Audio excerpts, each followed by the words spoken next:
New Image Media presents the NFHS Game of the Week. Brought to you by Crossroads Ford. Big city deals from a dealer with a hometown feel.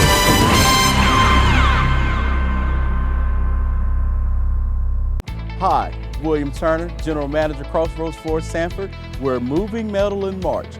I know you're thinking madness, but these deals are insane. Like thousands of vehicles in our network. While everyone else is pulling back with the discounts, we're not. Best price, best service, best experience, period. Come see me, the deal maker. Come and get that big town deal with that small town feel right here at Crossroads Ford in Sanford. Welcome here to the NFHS Game of the Week, Clayton, North Carolina, Crossroads Ford pregame show. All of us have picked a player from Cleveland that we think is going to be an outstanding player tonight and a key player for them. First one for me is number 33, Jashawn Middleton. He's a wide receiver, cornerback. Jashawn really started the season, not a ton of carries, not a ton of touches. This offense was really led by Omarion Hampton. Moving forward with the Hampton injury, this Middleton kid has become the guy. They are getting him a ton of touches. Past couple games, he's had 382 yards and 4 touchdowns, and he was a force to be reckoned with last week in the first round. So really interesting player to keep your eye on. Chris, who you got? Jaden Monk. I remember Monk from last year. Heck of an athlete. He's a big young man, plays corner primarily. They may use him in the passing game a little bit. But Keyshawn Monk, number 2, keep your eyes on him. Might return punts. But he was as close to a lockdown corner as we saw from an opponent last year in our league coverage. I was really impressed. He's back as a junior this year, and I got my eyes on number 2, Keyshawn Monk. There you go. Rob Patterson, bring us in with some insight. Well, I'm going to take the quarterback, Skylar Locklear. I think we talked last year when we were doing the Lee County Cleveland game. The greatest thing about starting a sophomore quarterback is they become juniors and seniors. He's a junior this year. It's hard to totally understand that full year of varsity starting as a sophomore and what it means in an arena like this. He's got legs. He can do things with his feet. They do a really good job of playing to his strengths and mitigating the things he doesn't quite do well yet. And he's done a really good job, particularly the last several weeks, of making that offense go. Yeah, Locklear's kind of changed his game a little bit with Hampton going out. And a lot of folks that I know and talk to over the week, the first words out of their mouth was, that quarterback can really run. Well, he put up over 100 yards last year in the beatdown of Southern Durham. But when you look at that, he went 12 for 104 and a couple of touchdowns last week. That's the first game in his career. That's 22 starts that he had more than 6 carries. So not an ordinary part of the game plan, just kind of took what was given to him. And you'll see some of that damage with his legs in the run-pass option game. You'll see some of it with him taking off when games break down. But I'm not sure that I believe that Coach Riley and this Rams staff is going to have a whole lot designed for him to run, because these are some big, mean linebackers Lee County rolls out here. And I saw on high school OT over the course of the week the back and forth and people talking about Lee County's linebackers and the fact that they've got D1 talent back there at that second level. A lot of people say that. They legitimately have a couple Division I linebackers back there. Talk about those linebackers real quick, Nate. Absolutely. That linebacker core led by number 34, TJ Johnson. We talk about him every week. We talk about him on the coach's show. We talk about him Wednesday morning at the barbershop. This young man is the real deal. And I got to give to Coach Andre Jacobs, defensive coordinator from the Yellow Jackets. Last year with 2 Division I defensive linemen, he could sit those guys. He could release 4 down linemen, and he could sit those linebackers back and let them clean up the mess. This year he's gotten a lot more dynamic in his play calling, and he's letting TJ loose in that linebacker position. He is flying all over the field. He's making huge tackles all over the field. He is a force to be reckoned with. And when your second best linebacker is a sophomore All-American, you got a pretty good group back there. So you've got JoJo back there, number 34 or number 43, that will get after it with the best of them. JoJo Jennings, a sophomore All-American, hasn't had any step backs put on. He's gotten even bigger, if that was possible, from last year. And those guys both feel well. When they get their hands on you, you're done. And just so that anybody knows how athletic they are the number 1 and 2 runners in this offense. Mm-hmm. When your middle linebackers, or your linebackers, period, are your running backs at the 3 AA level, they're pretty good athletes. They're pretty daggone good. And I tell you what helps them a lot is Lee County will continually change the look of their fronts. They'll morph from 30 front to 40 front. Causes all kinds of issues for offensive linemen. and that allows those linebackers to scrape and fill and play with abandon, and that's been a huge key to their success. All right, these two programs both kind of blue bloods in the 3A level over the last few years. Cleveland's been open since 2011. They've never missed the playoffs. Wow. Never missed the playoffs. What a statistic. Since 2011, they've been open. They've been in the playoffs every year. However, they've never had an undefeated regular season until this year. So this is a special group of young men, and with Hampton in there at tailback, this team got a lot of run. You know, relative to what they are now, they might have been a little bit overranked, but this is a legitimately really, really good ball club. You talked about the size up front. They bring it. They're athletic on defense, and they're well coached. This program this year got their 100th victory in 10 years. I think they're 102 as we stand here tonight. This version of the Cleveland team doesn't have perhaps the state's best running back, Omarion Hampton, who will not play tonight. Went out 3 weeks ago with a broken ankle, has not made it back, and will not make it back for the balance of the season. And I think the big question tonight is Cleveland, who's put up an impressive resume through the regular season and then through the first round, minus that weapon, what do they bring to the table, and how can they challenge this stout Lee County defense with an offense that just keeps getting better and better and better every week? Absolutely. Cleveland coming in 8-0 on the season. I mean, their one close game was against Clayton High School. That is a very good team who is playing tonight again. Yeah, still in the state playoffs. So this Cleveland team that has really handled almost everyone, Clayton being the one close game that they still won. So it'll be interesting to see watching warm-ups. Cleveland High School, they've got some hogs on this team. They've got some big boys up front, and even look at all their players. They're big, they're tall, they're fast, they're thick. It's going to be an interesting matchup against the Yellow Jackets. Yeah, you talked about Clayton being the one team that challenged Cleveland during the regular season. Clayton actually is playing at West Brunswick this weekend and has a chance to play the winner of this game in the Eastern Conference Finals. Absolutely. So Clayton no slouch. They also, Cleveland rather, you have to acknowledge the win they got to open the season against Southview. Southview's one of the best 20 teams in the state. They're still alive in the 4A playoffs. So this is an impressive resume this Cleveland team has put together. Rob, take us out with your thoughts. I think defense and special teams are going to be the key, and whoever wins that is probably taking this home. WilkinsonCars.com. Come visit us at our new location in Sanford. With the same great staff and the same great service. Test drive one of our many different vehicles. Check out our state-of-the-art service department and collision center, where our team can have you back on the road in no time. We're right across from Walmart at 3335 North Carolina 87 South. Schedule your appointment online at WilkinsonCars.com or call us at 919-842-3322. We guarantee we're the place to be at Wilkinson Chevrolet Cadillac Buick GMC. We are professional grade. Wilkinson Chevy Cadillac Buick GMC welcomes you to the NFHS Network Game of the Week. Brought to you by New Image Media. This may be the de facto Eastern Championship game right here tonight. Thanks for joining in and check us out.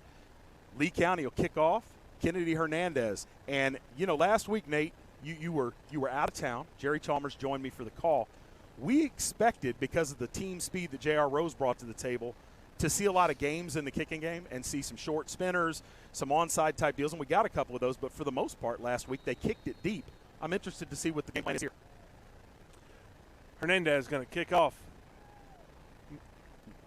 It's a high spinner, fielded at about the 25, and that's Monk on the return. We talked about him in the pregame, Keshawn Monk, and forced out of bounds about the 34-yard line where the Rams will get to work. So Lee County, one of the dynamic things they do is in their kickoff game. They have the ability to put that ball in a lot of different places, and it really puts pressure on that kick return team. So as this develops, we need to keep an eye on that. All right, number 12, the junior quarterback Locklear. Skylar Locklear, good athlete. If you give him a clean pocket, he's accurate down the field. It really kind of spreads the ball around. Cleveland lining up in a doubles formation with motion. Jet motion, and they're going to get an offsides. Duran McCoy playing over on the left end slot. Rob, this might surprise you. Last year's defensive line group for Lee County featured two guys that are now playing Division I ball. Division I, contributors as freshmen in Des Evans at UNC and DeAndre Prince at Appalachian State. There's the hand, and the carry will get about 2 on the play. So 2nd and 3 coming up. So Between Evans and Prince, who were disruptors of the highest magnitude, and obviously D1 bodies because they're doing that now, those guys combined for 21 sacks through 14 games last year. They're the guys that have stepped up, the seniors that lead the defensive line this year. There's Locklear with the hand and going to have the first down. Needed two, got three. McCoy, Duran McCoy and Dalmaz Jennings, 26 sacks through 8 games the two of them got, 13 apiece. You do the math and extrapolate that over over a normal schedule. You mentioned Lee County hadn't lost a regular season game in 4 years. I don't think their JVs have lost a game in that same period. They have not. There's so a they've done a really good job. And into space under the second level, and T.J. Johnson comes and cleans it up, but not until a gain of 11 to your guy, Jay-Sean Middleton. Jay-Sean Middleton, that's the guy to watch. They threw that nice little bubble out to him that they like to do so much. So let's keep an eye on that. Passes to the running backs, as aggressive as Lee County is, and playing their man-free concepts, that is something that might be available to Cleveland. All right, Locklear barking out signals. 1st and 10 at the 43, and keeps pitches late and into space. Good wheels by the back. Going to have another Cleveland first down. That run was by Cameron Goins, number 11. That's a freshman coming in there making an impact early on. Taking it for 14 yards. This Cleveland offense so far, we talked about the pregame show, these Hogs up front really seem to be controlling Lee County's defensive line. Be interested to see how they counter moving forward through this ball game. Well, interesting on the defense there. You see they're not going to miss on Locklear. He got that pitch out of there, but he took a big hit as he did it. Locklear now with 2 backs in front of him. He's going to carry, and he's going to be wrapped up in the backfield. Landon Johnson with the tackle for loss. McCoy comes to help clean it up. A loss of 5 on the play.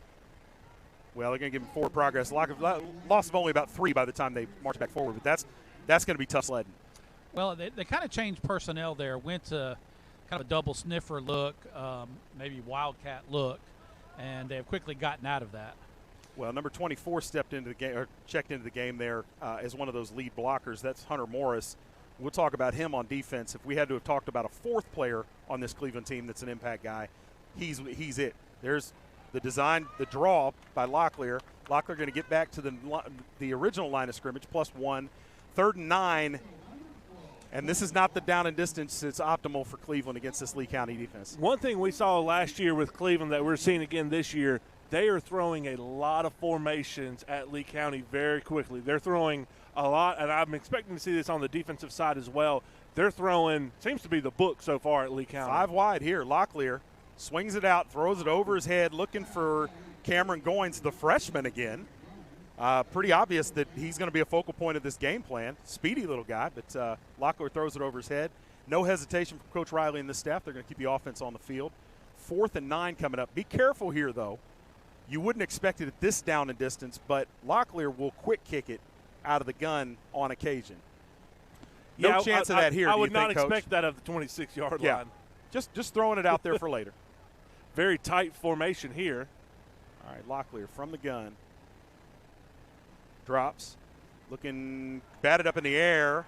And Lee County will take over on downs at the 27-yard line, 26-yard line, led by junior quarterback Will Patterson. And Will has taken a beating since he got this job. And people have said he's not as athletic as Colin Johnson, his predecessor. And I challenge that constantly and tell him, Colin Johnson wasn't as athletic as Colin Johnson until he was a senior. Yep. Give Patterson time to get comfortable in the offense, and we've really started to see it. 4 rushing touchdowns in the last 2 weeks, and they will run some run option with him. He can hurt you a little bit if things break down, but right now that's T.J. Johnson making a nice move, stutters, and will pick up 4 out to the 30-yard line. So as you start to see, Cleveland, a lot of pre-snap movement on the defensive side of the ball, and you will see that as the entire game goes. They'll morph their fronts a little bit too. They'll bring a lot of pressure. It's going to be an interesting test for the Lee Senior offensive line. All right, Patterson has completed balls to as many as 10 receivers in a single game. They're going to start the game. You've got number 1, Kenyon Palmer up top, Jackson Lamb in the slot on the far side, Eli Garrison, and then Tyreek McKendall. And that's a nice stop by the Cleveland front there. They're going to drop T.J. Johnson in the backfield, and it'll bring up 3rd and about 7. Interesting to see who rotates in as personnel in this receiving group. I personally feel this group right here is probably the most dangerous. With Lamb and Garrison in the slot, those guys are quick. They're sure-handed, and then you got the big play guys outside. So Patterson, 3rd and 6 here. And they're going to get gonna 5 get a free free one ones from Cleveland. That'll change things dramatically as we go from 3rd and 6 to 3rd and 1. Offsides penalties on both defenses early. That's a big transition. Cleveland's getting ready to blitz 2 off the edge, play man coverage behind it, and now Lee County has a very makeable 3rd and short. Well, we talked a little bit in the pregame off air for what we thought one of the keys of the game for Cleveland High School was to make Lee County be 3rd and distance. And they had a really good opportunity for 3rd and distance there on Lee County's first drive. All right. Johnson needed a yard and a half, got about 4 on the carry. And he's just, I mean, they got him in the backfield once, but you're not going to stop him short of the line of scrimmage very often. And then that forward lean, that's a big man. That is a big young man. All right, so a Pentair first down out to the 39-yard line for Lee County. They'll look to string a couple of those together. Pentair, our man Mike Fowler there at Pentair, did he make the journey tonight? He said he planned to, but I haven't seen him. All right, there's the screen to Palmer. Covered well by Cleveland. Palmer will drag tacklers forward for a gain of 4. That screen is something that Cleveland should be very familiar with throughout the season. They've run that a pretty good amount from the film that I watched. But Kenyon Palmer nonetheless ended up with 4, almost 5 there. All right, T.J. Johnson stays in the backfield. There's no rhyme or reason to the rotation of backs for Lee County. This carry to Johnson. Johnson wrapped up again, and good penetration by this Cleveland front. We haven't seen a whole lot of that against the Lee County offensive line, who's really just kind of thrown people around most of the season. They've bulldozed people all season. And I will tell you, it's the second time Cleveland has rolled to true man coverage. There will be opportunities to take advantage of that in the passing game. All right, still 4 wide. They've got 3 to the near side here with Lamb, Garrison, and McKendall. Looking like 3rd and 7, almost middle of the field, not on either hash. Lee County going to come in a trips formation to the right, closest to us. All right, number 43, JoJo Jennings, checks in at tailback. And he'll get the, fake, and there's the throw. Jackson Lamb with a defender all over his back. Backside. All over his back, and I was surprised the flag didn't come early. That was Keyshawn Monk, and he was there early. And as long as this stands, you're going to get pass interference, and that'll be another Lee County first down. A little bit early there. Monk just kind of came through Jackson Lamb. I do think if Monk had kept that right arm tucked and worked his way around, he was in position to make a play on that ball.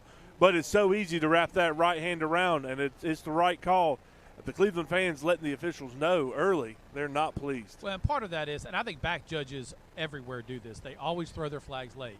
So right call, but because the flag was thrown a little bit later, caused a little bit of the fan confusion there.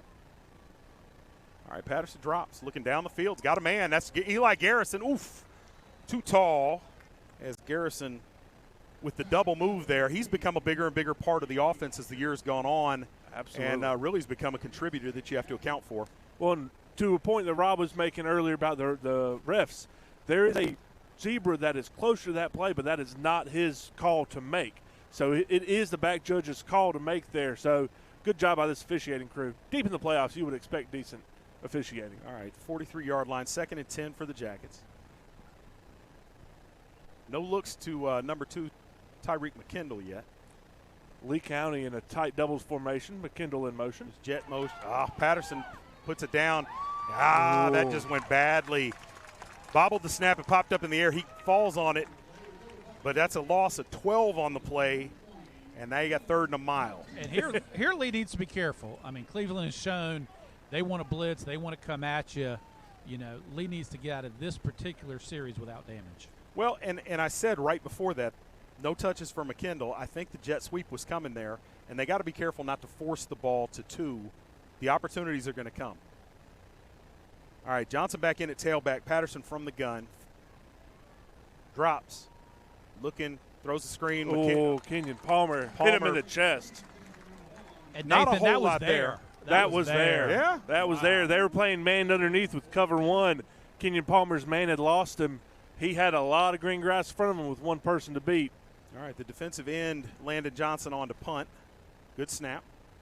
Gets it out of there. Nice punt. Hanger. And fair catch signal for and taken in by Monk at the 21-yard line. And here we go, Cleveland with Drives that both showed promise, but ultimately stalled. You haven't seen Lee County punt a lot this year. Not a whole lot. And that's something we're going to need to keep an eye on with both punt teams. Both of these punt block teams really want to go after it, put pressure, so we need to watch both teams there. Yeah, and you know, with defenses that have been this dominant for both teams throughout the season, a whole lot more reps trying to block punts than actually trying to get a punt out of there. Neither one of these teams punts the ball much. Locklear fakes, drops, pressure. Now he's scrambling, and he curls it, and that's going to be dangerous. Oh! Jackson Lamb misjudged it, and good job of coming back to break that up by Jaden Moore, the receiver that was down there. So that's something we need to keep an eye on. You know, Lee loves to live in that man-free coverage. Locklear's arm strength still something developing. I think Jackson Lamb is going to have some opportunities if Cleveland keeps trying to throw down the seam. One thing there, Locklear had a lot of green grass to continue that play moving forward on his feet, and we didn't see that. He chunked that ball up. We usually see him on film tuck that and go. All right, here's the jet sweep, and coming around to the right and stopped. Going to lose a couple on that. The thing you love watching Lee is just how well they pursue to the ball. I mean, they get bodies to the ball quickly. The rush there by number 33, Jay-Sean Middleton. We've talked about him multiple times tonight on the broadcast already. 3rd and 11. Now, we see a change in scheme that we saw last week at J.H. Rose. Kenyon Palmer, who played a little bit of corner throughout the year, is getting the start at corner, and Jaden Marshall has moved over and is playing safety to start this. Ooh. And there's my goodness. Pass interference call right back at you as Carlos Hancock maybe got a little too handsy. Pass attempted there to number 9, Nick Rakaya on the attempt, who looked like that ball might have been a little overthrown. Might have been, but you know, you got to keep your hands off of him. And right. Until Middleton emerged, he was the leading receiver for this team by a long way. Yeah, so he'll be a fun one to watch throughout the night. Senior, 5'10", 150 pounds. I'm going to go with Rocha. Rocha? That's okay. Okay.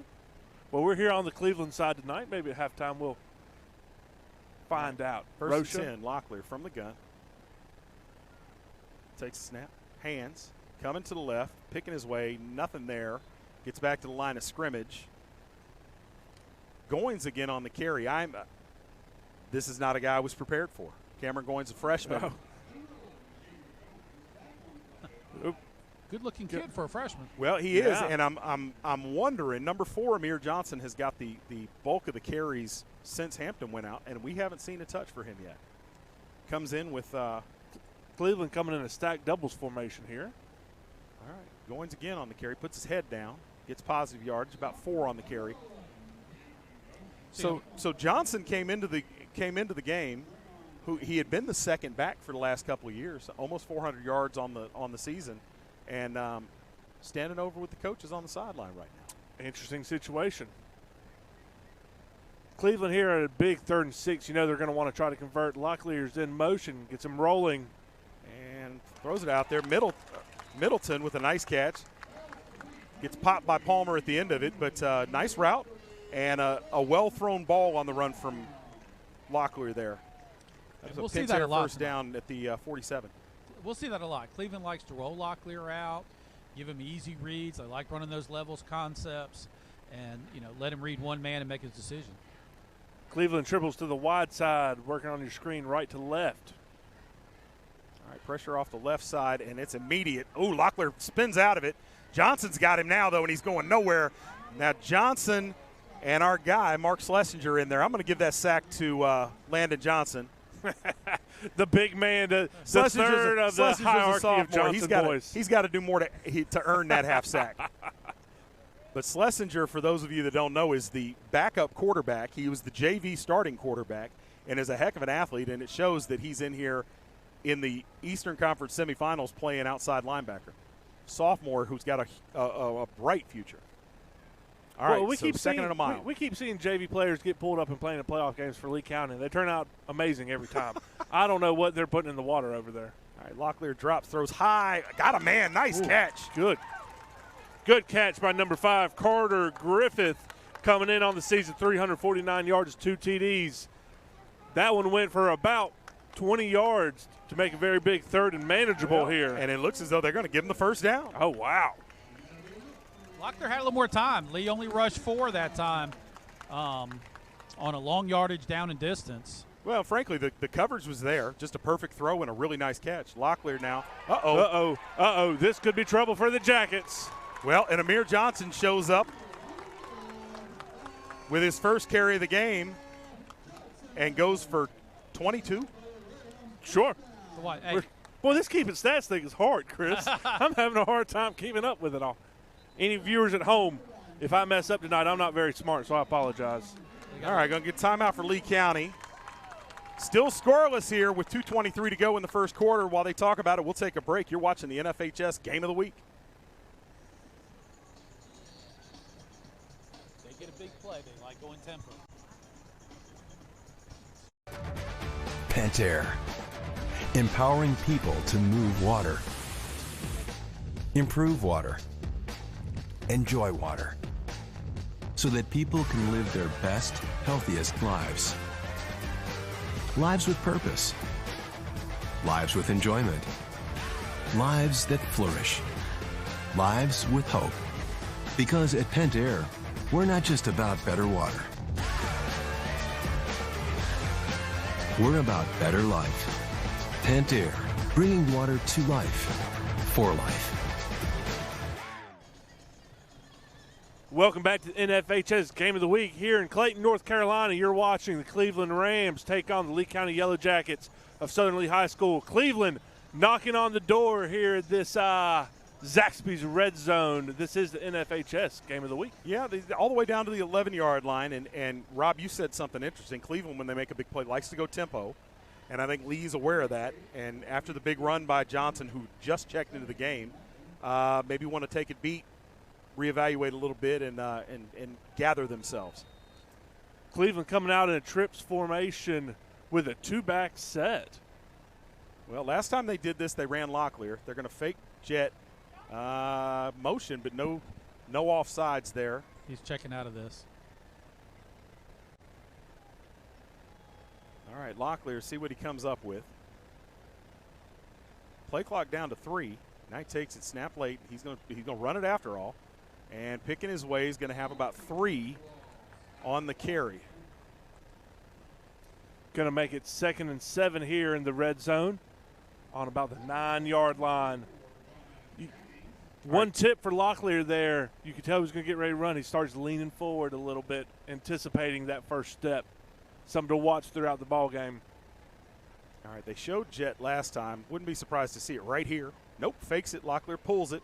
And going backwards. You got to do that, son. You got to go vertical, young man. That's not going to work. Now, forward progress only going to lose about a yard on the play. But you got to be more decisive than that. And Cleveland really has to take advantage of this opportunity. Like I said, a good ball club, but really doesn't have a go-to in the offense right now.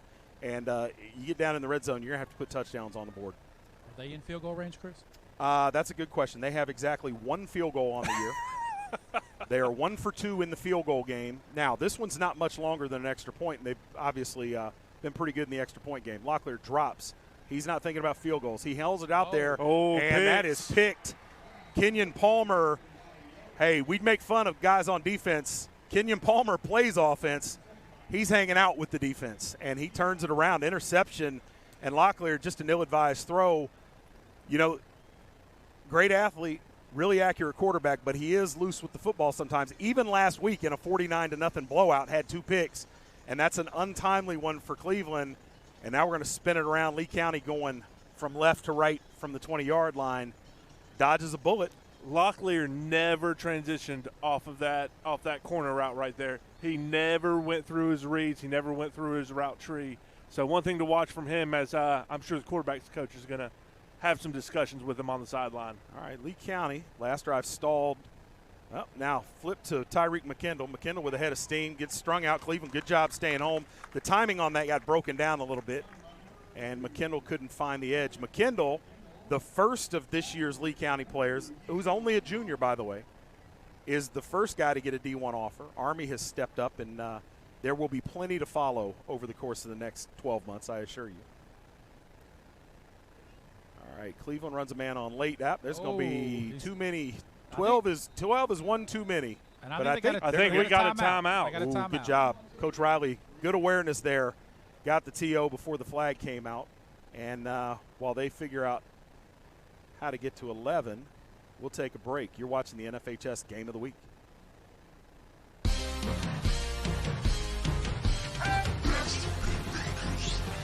All you do is win, win, win, no matter what. We got you on our mind, we can never get enough. Every time you step into our building, everybody's hands go up. And they stay there, and they stay there, and they stay there. All you do is win, win, win. Put your hands in the air when you go to Visit us online at ClassicNissanSanford.com or call 1-855-461-9595. Classic Nissan Sanford. Welcome back to the NFHS Game of the Week, brought to you by Wilkinson Cadillac. Lee County just went for a quick inside read there. TJ Johnson loses a couple. That'll be 3rd and 15 coming up. Yeah, we just saw something we don't see very often. We saw Lee County's offensive line get pushed back about 3 yards, and that just doesn't happen very often. Well, that's three negative runs for TJ Johnson, and I don't think we've seen 3 all year. Cleveland really, really stout at the point of attack. Playing an interesting front. They're really kind of playing a 4-2. But those linebackers are filling well, and that defensive line is really doing a good job holding up. Now, what you just saw there is Cleveland going what you might hear cover 5 or 2-man. They got 2 safeties deep, and they were playing man under. In that scenario, running backs get open pretty quick. All right, still scoreless at the end of a quarter. We'll change ends and come back with second quarter action. Are you ready to sell your home and don't know which realtor to choose? Well, not all realtors are the same. I'm Crystal Copas, and I don't just stick a sign in the yard, throw it in the MLS, and hope to collect a commission. I provide a customized marketing plan that includes professional staging, photography, videography, and drone at no cost to you. Contact me, Crystal Copas, with RE/MAX Real Estate Service, and let's get your house sold. 919-356-5402 or visit me at crystalcopas.com.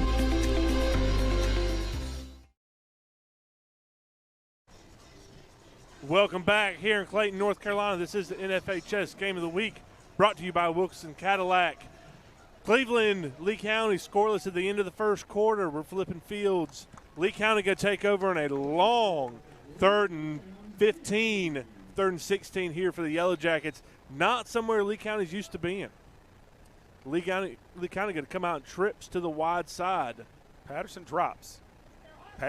Palmer with a double move, and great play to get a finger on it there by Stephen Elliott, the safety, and almost picked it, but almost missed it and let Palmer run for a long time. One way or the other, Cleveland's going to get off the field again as Landon Johnson rolls back out there to punt. Palmer with a hitch and go there on his route. Cleveland bit on the hitch. Luckily, Elliott coming over the top to break up that pass. All right, high snap, but Johnson reels it in. Another nice punt. This is going to be out of our midfield. Fielded at the 48, and Keshawn Monk loses his footing and goes nowhere on the return. Interesting development here. Cleveland only had 10 players on the field. You would think, this late in the season, you really wouldn't have those issues. Yeah, absolutely. All right, Cleveland moved the ball in the first drive, got all the way down at one point to the 11-yard line on the second drive. This time, they'll be looking to take it one step further. Interesting stat here. Lee County is at negative 18 rushing yards on the night short so pass far. to Middleton. Oh, and he Middleton slips a tackle. out. And what could have gone for a big loss is going to wind up being about a 13-yard gain. I think the 2 Lee County defenders canceled themselves out on that, leaving a nice opening there. And good strong running from Middleton to run out of the ankle tackle. All right, so 1st and 10 at the 41-yard line for the Rams, who've spent an awful lot of time on this side of the 50. All right, Locklear fakes, throws, got Rocha, and he's going to be taken out. Ooh, goes down awkward. Dangerous position there for Rocha. Yeah, going to pick up a yard. Nathan, to your point, I think that is 9 different formation looks that Cleveland has shown already. This team is not one to shy away from throwing the playbook at you. All right, 2nd and 9. Locklear from the gun. 3rd straight pass attempt. Throws it, nobody out there. And going to be wrapped up and dragged down by the safety, Jaden Marshall. That's Nick Rocha on the catch. Going for about 13 there. Nick Rocha really becoming a pretty interesting part of this Ram offense in the first half. Cleveland in trips formation Locklear, to the wide 4 side. straight patch. Throws it short. And with a head of steam, it's Cameron Goins, the freshman, who's down inside the 15-yard line. And close to another first down. It'll be 2nd and short. Another 8-yard pass there for the Rams. Really moving the ball nicely against this Yellow Jacket defense so far. All right, got a hand wrapped up in the backfield. Spins, leans forward, and going to be about 1.5 feet short of the first down, I think. So 3rd and about a yard here for the Rams. Seeing the tempo again right here. All right, the hand again. Oh, Locklear's going to keep. And he needs to quit hesitating. I tell you what, did well to not give up ground, but can't stop your feet against this defense. Needed 1, got 2. So that's another first down for the Rams inside the 10. Got to find pay dirt this time. Amir Johnson checks in at tailback. Locklear, one thing that young man needs to do, he needs to put his foot in the dirt and get vertical and get what he can and get down. Dancing against this Yellow Jacket defense is not going to work. All right, Locklear, 1st and goal from the 9. Hands to Johnson. Johnson with the misdirection goes down, trips over the 5-yard line and goes down at the 3. If he'd have kept his footing, probably would have scored on that play. Instead, it'll be 2nd and goal from about the 3-yard line. Johnson is sudden out of the backfield. He is so stud. Almost like a sprint draw, Nathan. That's exactly what it looked like. Well, and Rob, that's what you talked about with the focus on Locklear and what he can do with his feet, or the threat of what he can do with his feet. The defense kind of went with him, and Johnson went the other way. All right, different look now. 2 backs in there. Going to send Goins out of there. Johnson up the middle, pushing the pile. He's in there. Cleveland strikes first. Touchdown, Amir Johnson on the run. And with 9:15, the scoreless draw is broken. Cleveland strikes first. And that was the 10th formation we've seen this morning, or this afternoon, excuse me. Where I got this morning from.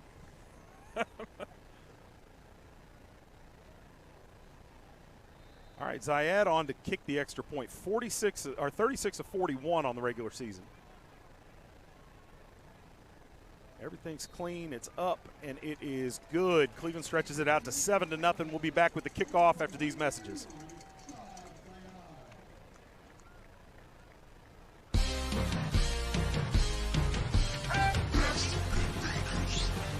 All you do is win, win, win, no matter what. We got you on our mind, we can never get enough.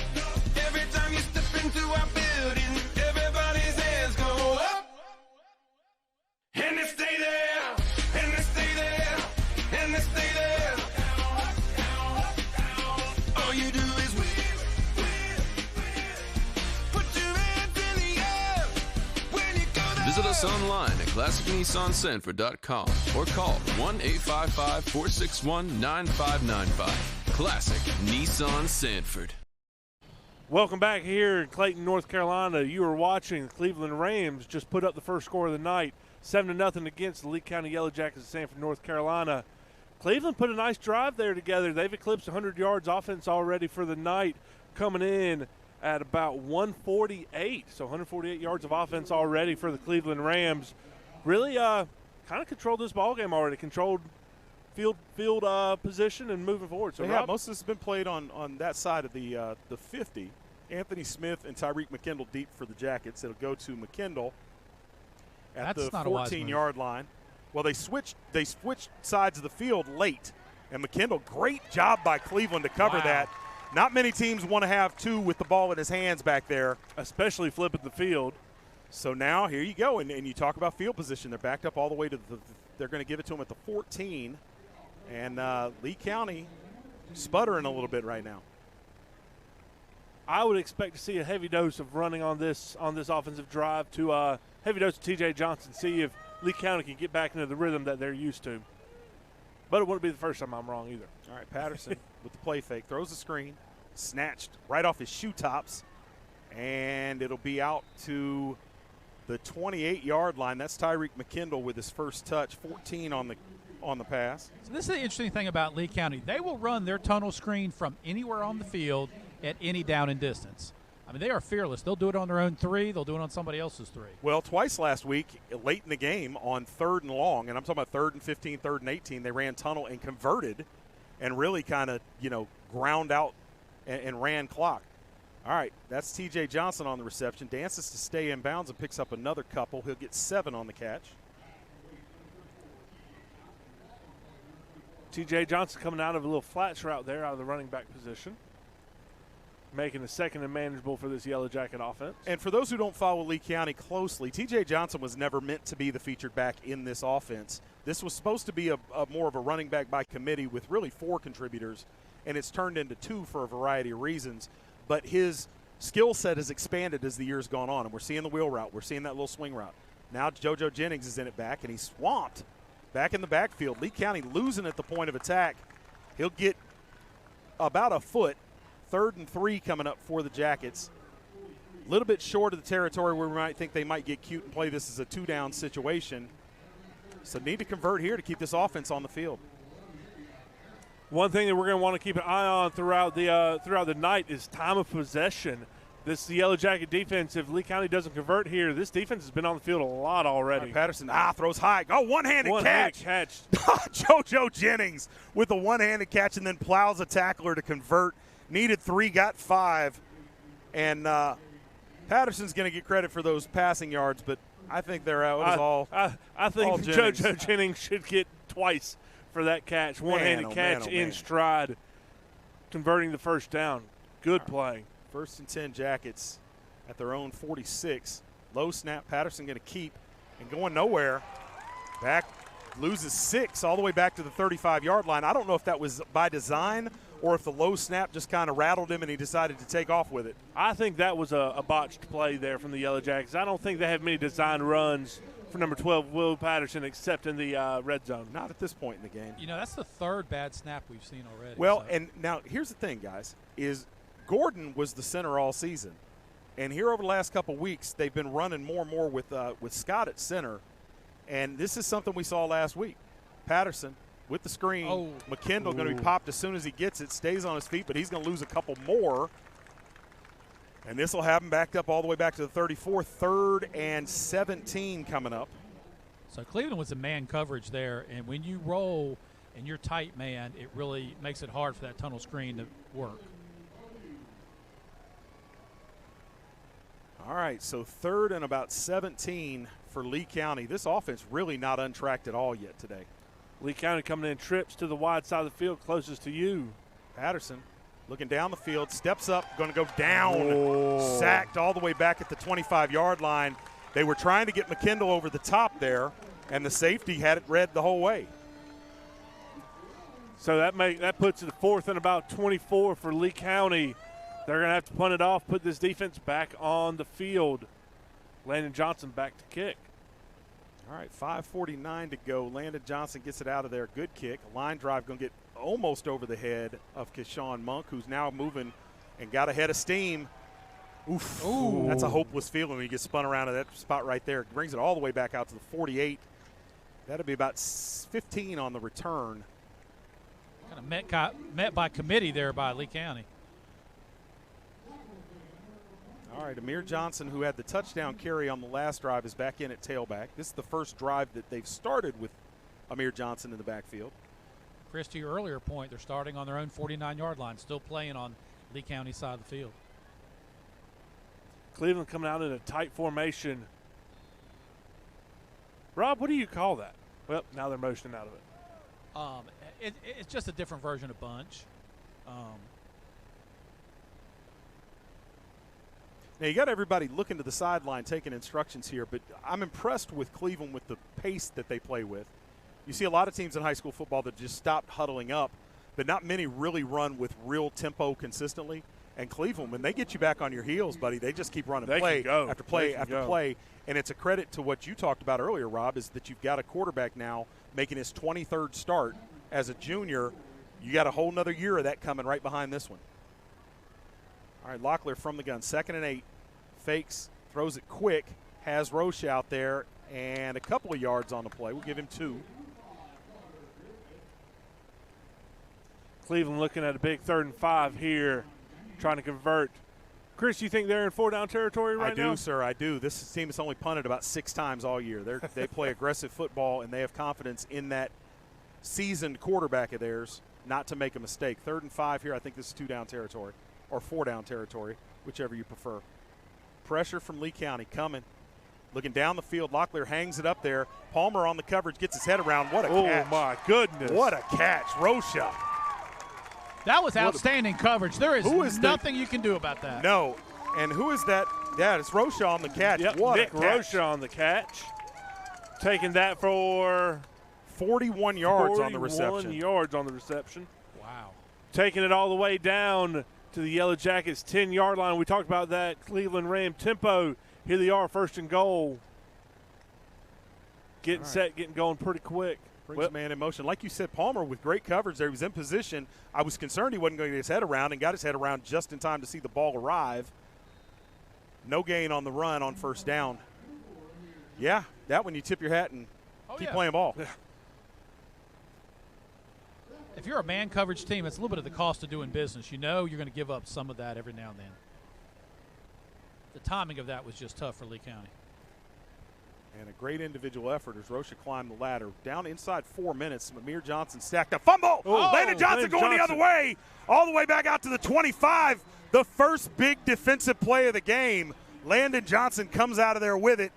And Cleveland, threatening to stretch this lead out to a 2-score lead, turns it over with just under 4 minutes to go in the first half. This is the 2nd time Lee County has had a huge turnover on defense at a critical time in their own red zone. And right now, that's been key for them. Yeah, and I said first big play, but I guess the interception in the back of the end zone kind of qualifies as a big play. I would qualify that as a big play. Yeah. Lee County taking over, led by number 12, Will Patterson. Looks like they're in doubles formation. They got the swing pass. Gets it out late. This is Johnson. Johnson will be out for about 8 on 1st down. Lee County might want to pick up the pace on offense here and take a tip out of the Cleveland playbook. I'm telling you guys, later on we may come back to that play as the critical play in this football game. White hats blowing its dead. Well, interesting you say that, because if you go back to last year's game against Cleveland, it's a game in the middle of the, or play in the middle of the game right before halftime, not quite this far from halftime, that really changed that game. Cleveland dominating that game against Lee County last year, and then on the last play of the first half, a short pass to Jackson Lamb, of all people, who just wouldn't be denied and swerved and spun and went about 35 yards into the end zone to close the half and really flipped that game on its ear. Maybe the same type of momentum changer here for Lee County with 3:49. Now we're down to 3:33. Patterson 2nd and 1. Fakes, throws it quick. McKendall with a nice little move gets 4 on the play.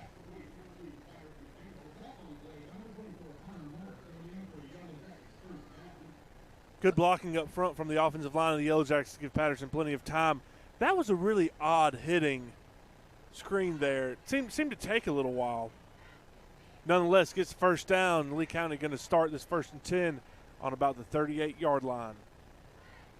All right, fakes the hand, throws it. Oh, and maybe caught there. Yeah, they're going to give it to him. Eli Garrison picks it off the top of the grass and gets positive yardage out. 4 on the play. Eli Garrison becoming a fan favorite quickly for Lee County here over the last few weeks. That was a big great touchdown. Yeah, absolutely. I mean, that ball was tipped at the line of scrimmage. You don't see that ball caught a lot. All right, so clock inside 3, no urgency for Lee County right now. In an optimal world, I think you score here and run this clock down next to nothing. All right, quick pass. That's Garrison again. This time he'll have the 1st down, 7 on the catch. That should be enough for a Yellow Jacket 1st down. Nicely done, sir. Now, you appreciate that? Nicely done, yes. Took that out of the old Crystal Lambert playbook. I'm trying to play it down the middle, man. I'm surrounded by folks that may not be too friendly to hear that over and over again. But Lee County strings a couple 1st downs together out near midfield. Now Patterson looking deep, steps up. Oh, Patterson's in trouble. Have to get it out of there. He's got to throw that ball Undoes a lot of that up. positive yardage. He's going to lose 9 on the play. Patterson has done a better job than we expected by this point of going through his reads, but this is as ferocious a pass rush as he's faced yet this season. Absolutely. This Cleveland defensive front and linebacker core, I'm not quite sure where they're going to come from right now. They're lining up in all sorts of different formations. All right, so they gave him forward progress for a couple yards there. They didn't quite lose 9 or 10, got 7 on the loss. Patterson drops, pressure coming, throws it late, and looking for Garrison, but just did a good job not to take another sack and get it out of there. And they're going to have to adjust this pass blocking scheme at halftime. Now, the good news for Jacket fans, Coach Steve Bordeaux has become renowned for his halftime adjustments, especially on the offensive side of the ball. What are some of the options here, Coach? Well, what you're seeing a lot is some edge pressure, but they're rolling man behind it. So if you can change your protection a little bit and get that edge guy, you have nice one-on-one opportunities out there. Right. You just got to buy a little bit more time. 3rd and 17. Need a big play. Patterson dropping. Got nothing. Throws it late, but it's short.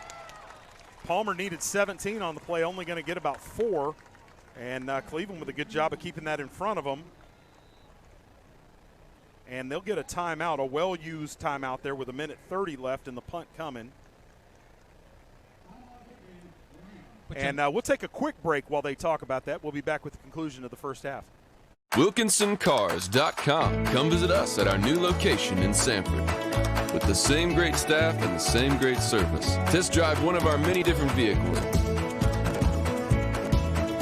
Check out our state-of-the-art service department and collision center, where our team can have you back on the road in no time.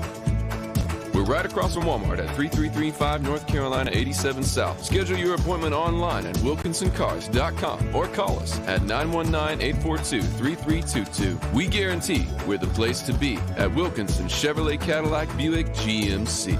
We are professional grade. Back to NFHS Game of the Week here in Cleveland, North Carolina. This is brought to you by Wilkinson Cadillac. We're watching Cleveland versus Lee County High School. Cleveland having the upper hand so far, up 7-0. Lee County's on a 4th and 13, getting ready to punt off with about 1:30 left to go in the half. All right, Johnson's kicked it well, but you still have to be aware that this Cleveland team will block a punt. That's a big, high punt. That's a college punt. Going to get them all the way back to the 13 as Monk signals for the fair catch, takes it in with 1:28 to go in the first half. Cleveland going to have to move with some urgency, but they like it like that. Like I said, they're lining up and running these plays. What do you guys suspect? Well, the one thing that worked well for Lee County, they did flip the field. So this is a long distance to go, 1:28.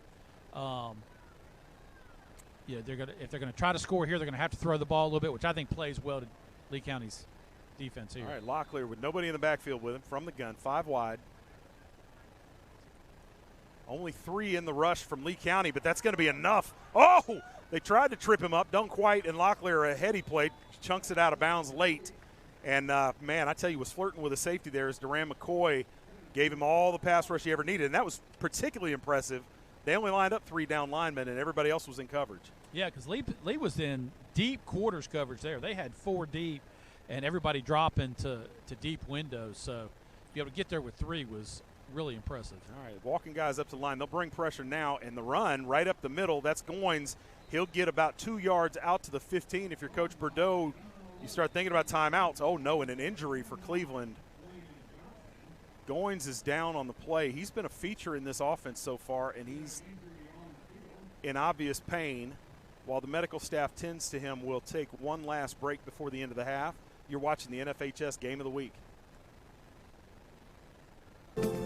90 years ago, First Bank was founded. You know First Bank, the one where you are greeted by name, the one dedicated to the community, and the one born in the heart of the Carolinas. We help our customers to realize their dreams by providing financial solutions and building trusted relationships. Hi, I'm David Fashee, and we are First Bank.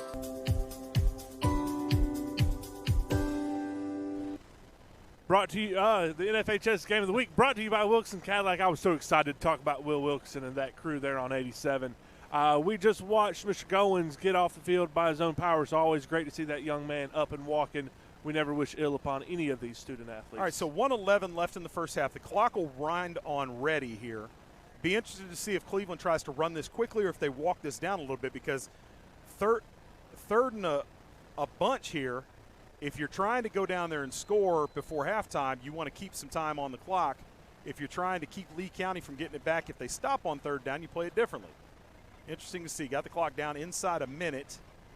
Snap. Locklear drops. Pressure's coming. Throws it out. There's got a man. Locklear with the good, accurate pass on the sideline. You know, it's kind of interesting. 18 on the play. They let the clock run down some, but not all the way. It was Yeah. like they were kind of indecisive on how they wanted to play that. Hedging their bets. And that's 6 straight completions now for Locklear, who's really had a good first half. 54 seconds left in the half. Clock stopped. Lee County only 3 down linemen, and that's all that'll come in the rush. It gets there, though. Locklear swings it late, and ball carrier gets out of bounds. Good heady play to stop the clock, but there's a flag in the backfield, and that's going to cost them 10 from that spot. That's going to be an expensive one. That's going to be 15 by the time that bill's paid. Absolutely. We're going to have a hold on the Rams. One of the Hogs up front. Got a little bit too much jersey on that one. Rob, you've spent a lifetime coaching defense. What kind of luxury is it to be able to rush 3 and bring immediate pressure with just 3 guys? Oh, you basically close down every coverage window when you can do that. And, you know, if you're a quarterback back there and you can't see anything and you're getting pressure, it is a huge benefit to the defense. All right, so after that penalty, it's going to be 2nd and 25. And Coach Riley's shown to be an aggressive play caller. At some point, you wonder if he'll change it around. 2nd and 25 here, 46 seconds. Clock won't wind until the ball's snapped. One key factor here, Lee County does have 1 timeout left. All right, and back judge called the clock to run. Well, play clock never started. Yeah. But the game clock did. I've watched Lee County make a lot of heyday in situations like this. This is when they like to force turnovers. They get after it some. This is a dangerous time for Cleveland. Well, and Cleveland, a team that only averages about 27 yards a punt. You want to get some positive yards, get a little bit farther from your end zone if you're going to have to punt here in a couple of plays, because with a short field, Lee County's got some athletes, and you'd hate to give up a cheap touchdown at the end of the half. Amir Johnson's in the backfield, 4 wideouts in the pattern. A hand is to Johnson. Johnson gets positive yardage. He'll have it out to about the 24-yard line. Now you're going to get a Lee County timeout.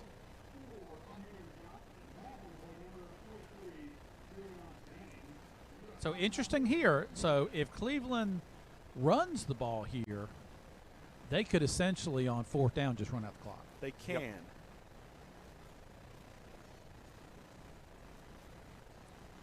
Interesting dynamic here from Cleveland. What do you do? Do you run another rush attack, get out of the first half? If you're Lee County, do you bring the house? What's the situation here, gentlemen? That's a great question. I'm a little, given where the clock is at right now, following a run like that,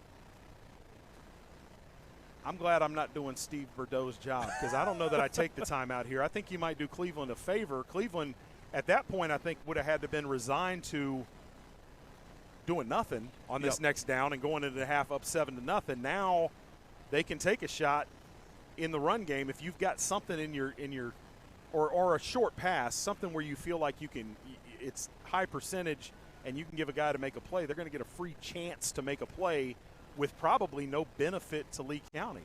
Unless this ball hits the ground, we're going to go to halftime, or Cleveland's going to convert the first down. One of those two things is going to happen. So 3rd and 20, Amir Johnson in the backfield with Locklear. Locklear from the gun takes a snap, hands to Johnson. Johnson's going to be wrapped up and dropped for a loss, but that's going to take us to double zeros. 31 seconds on the clock by the time they set this. Oh, but White Hat is calling a timeout for Lee County there. That was the only thing I thought was maybe the scoreboard operator had it wrong, and they apparently did.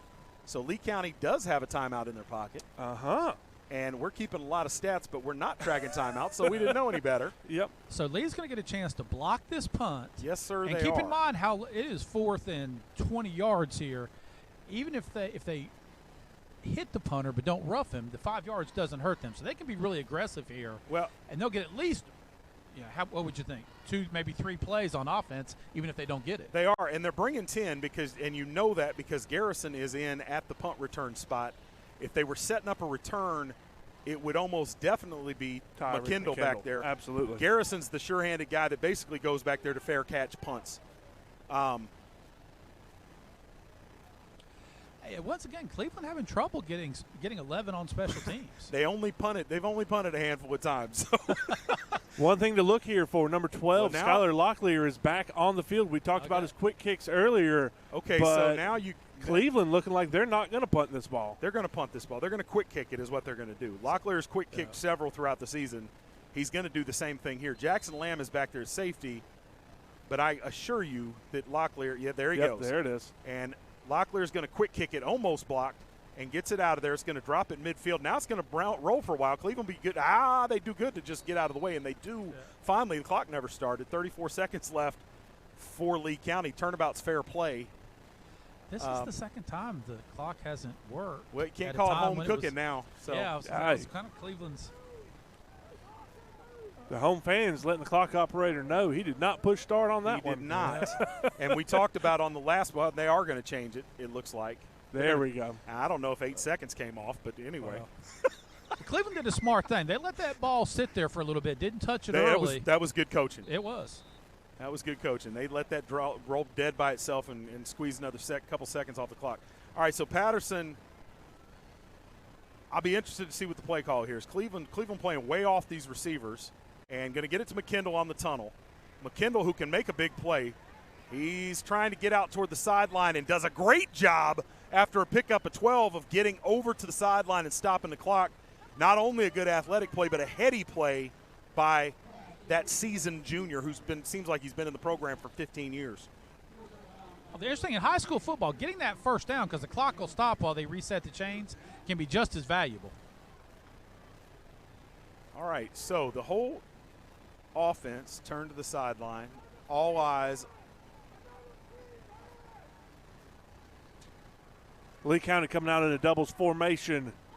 Patterson barking out the call. Patterson drops. Pressure's coming. Steps up. Throws late. Kenyon Palmer. Palmer with some space. Got to get to the sideline. And no, he breaks through there. And will drag it all the way down to the 3-yard line. Clock stops with 2.4 left. And they've got him out of bounds. Kenyon Palmer, who got a face mask on the play that's not called. I don't think he got out of bounds. They're going to say he's not out of bounds. They're going to have to try and spike this. Now, spike as soon as they set it. Now, it's interesting because the time allowed for spiking Patterson is takes just it at 2 seconds. and spikes it inside.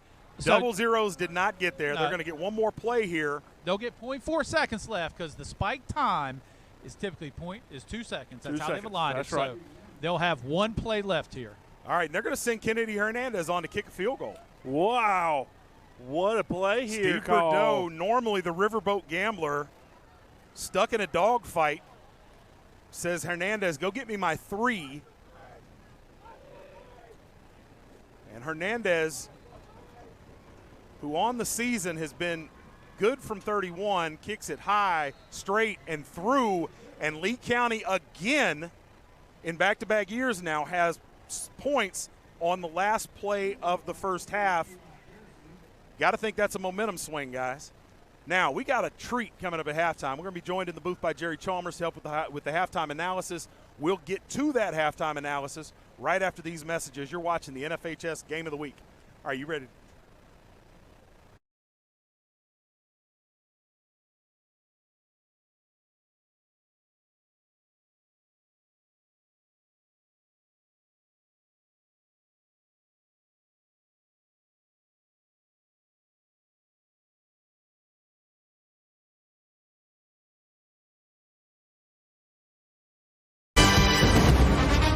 Welcome to the Classic Nissan Halftime Report.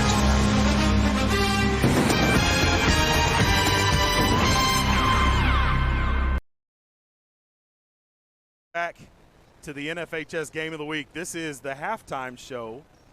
Nate Cochrane has bailed on us, but we're joined by Jerry Chalmers. Yes, sir. Jerry, first of all, I want to recognize you. Last week, you came in at the last moment, did some analysis, and really knocked it out of the park. So much so, we wanted to bring you back up and kind of get your thoughts on what we've seen so far and what we can expect moving ahead. What I've seen so far, let's start with Cleveland County. Skylar Locklear, he's shown a lot of poise. He's made some good plays.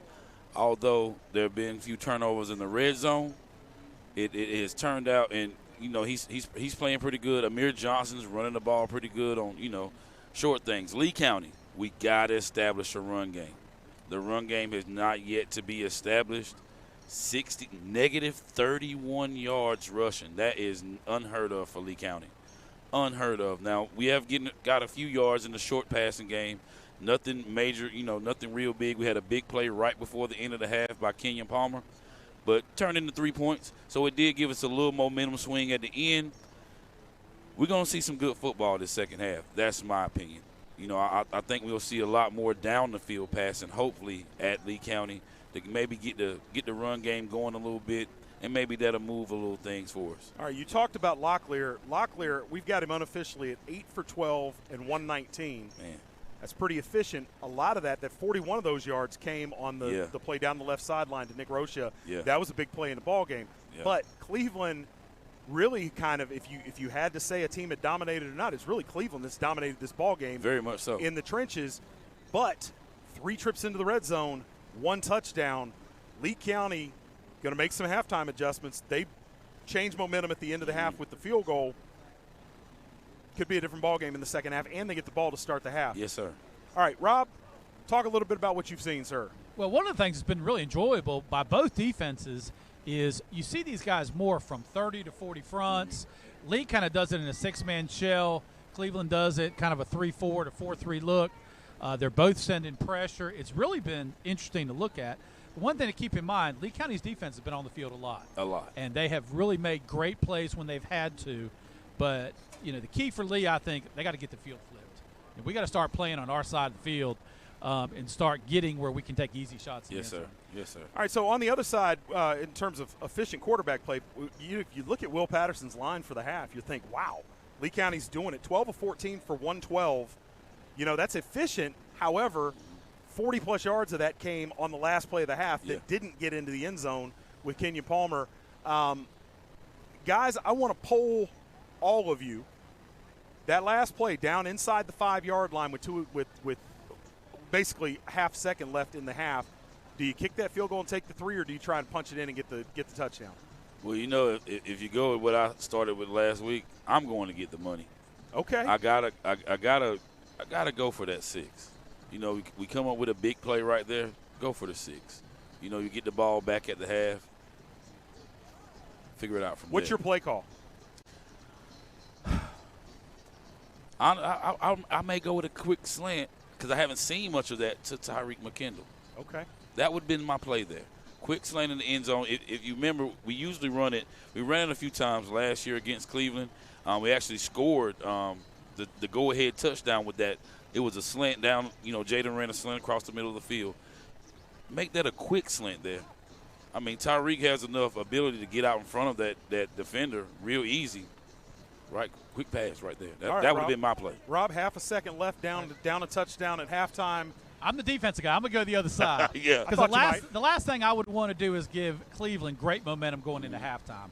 So I would take the points. You get a positive thing going in a game that, the positive moments just haven't been there as often.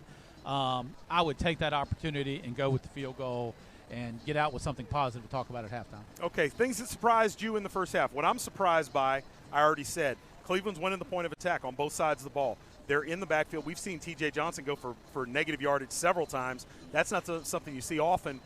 Lee County has been able to collapse that edge, get T.J. to the second level. We haven't seen them be able to do that. And on defense, Cleveland bringing pressure from all different angles is really causing problems in the pass blocking scheme. What have you guys seen that surprised you beyond that? I really thought with the quality of Lee County's receivers, they would take more shot plays.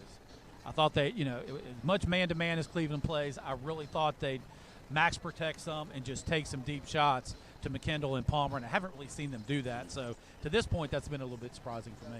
Jerry? I'm going to go the opposite. I'm not quite the opposite way, but I think Lee County is missing James Gordon. I mean, he's a big factor in that middle. He's playing. He switched off the center earlier throughout the year, but he's a missing piece there. He is that man on that line. He can control everything. He's the smartest guy on that line, and I think Lee County's really missing him right now. Well, I agree with you in terms of getting the coverage set, but also just in the snap itself. We saw a couple bad snaps that really weren't an issue as long as JG was in there playing center. Axton's in there, kind of cleaned it up toward the end of the half, but it has been a factor.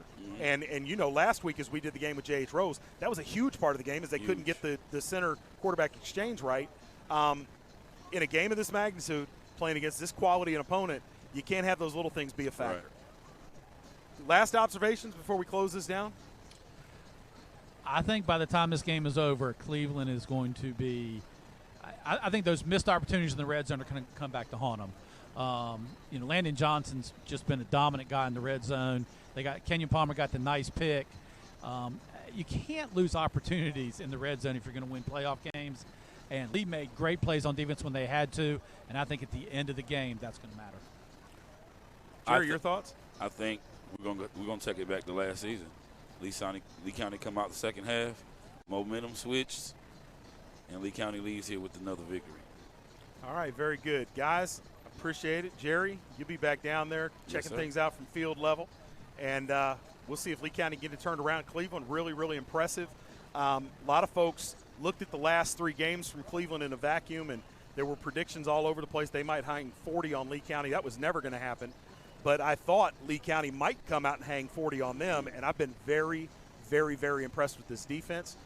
They get to the ball. They're well coached. And, you know, they keep getting Lee County into bad down and distance, and Lee County's got to do better on first and second down. And that screen game that they're running right now, I think the coverage is going to creep closer and closer to the line of scrimmage, and one of two things are going to happen.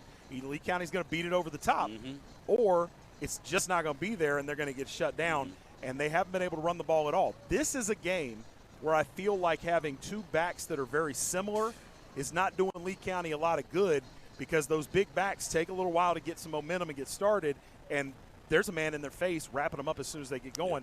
They don't have a guy that's going to make somebody miss in the backfield and make a big play. Agreed. I agree. We may see Tyreek McKendall in the backfield. I wouldn't be surprised. It's possible.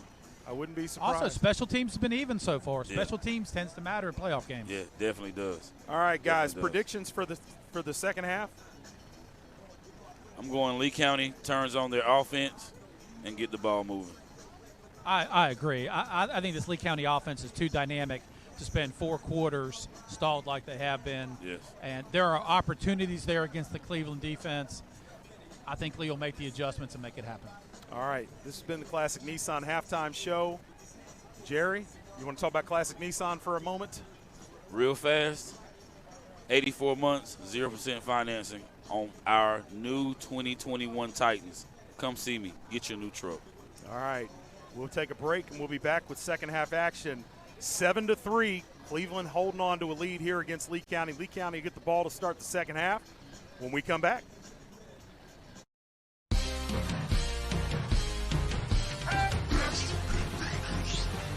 All you do is win, win, win, no matter what. We got you on our mind, we can never get enough. Every time you step into our building, everybody's hands go up. And they stay there, and they stay there, and they stay there.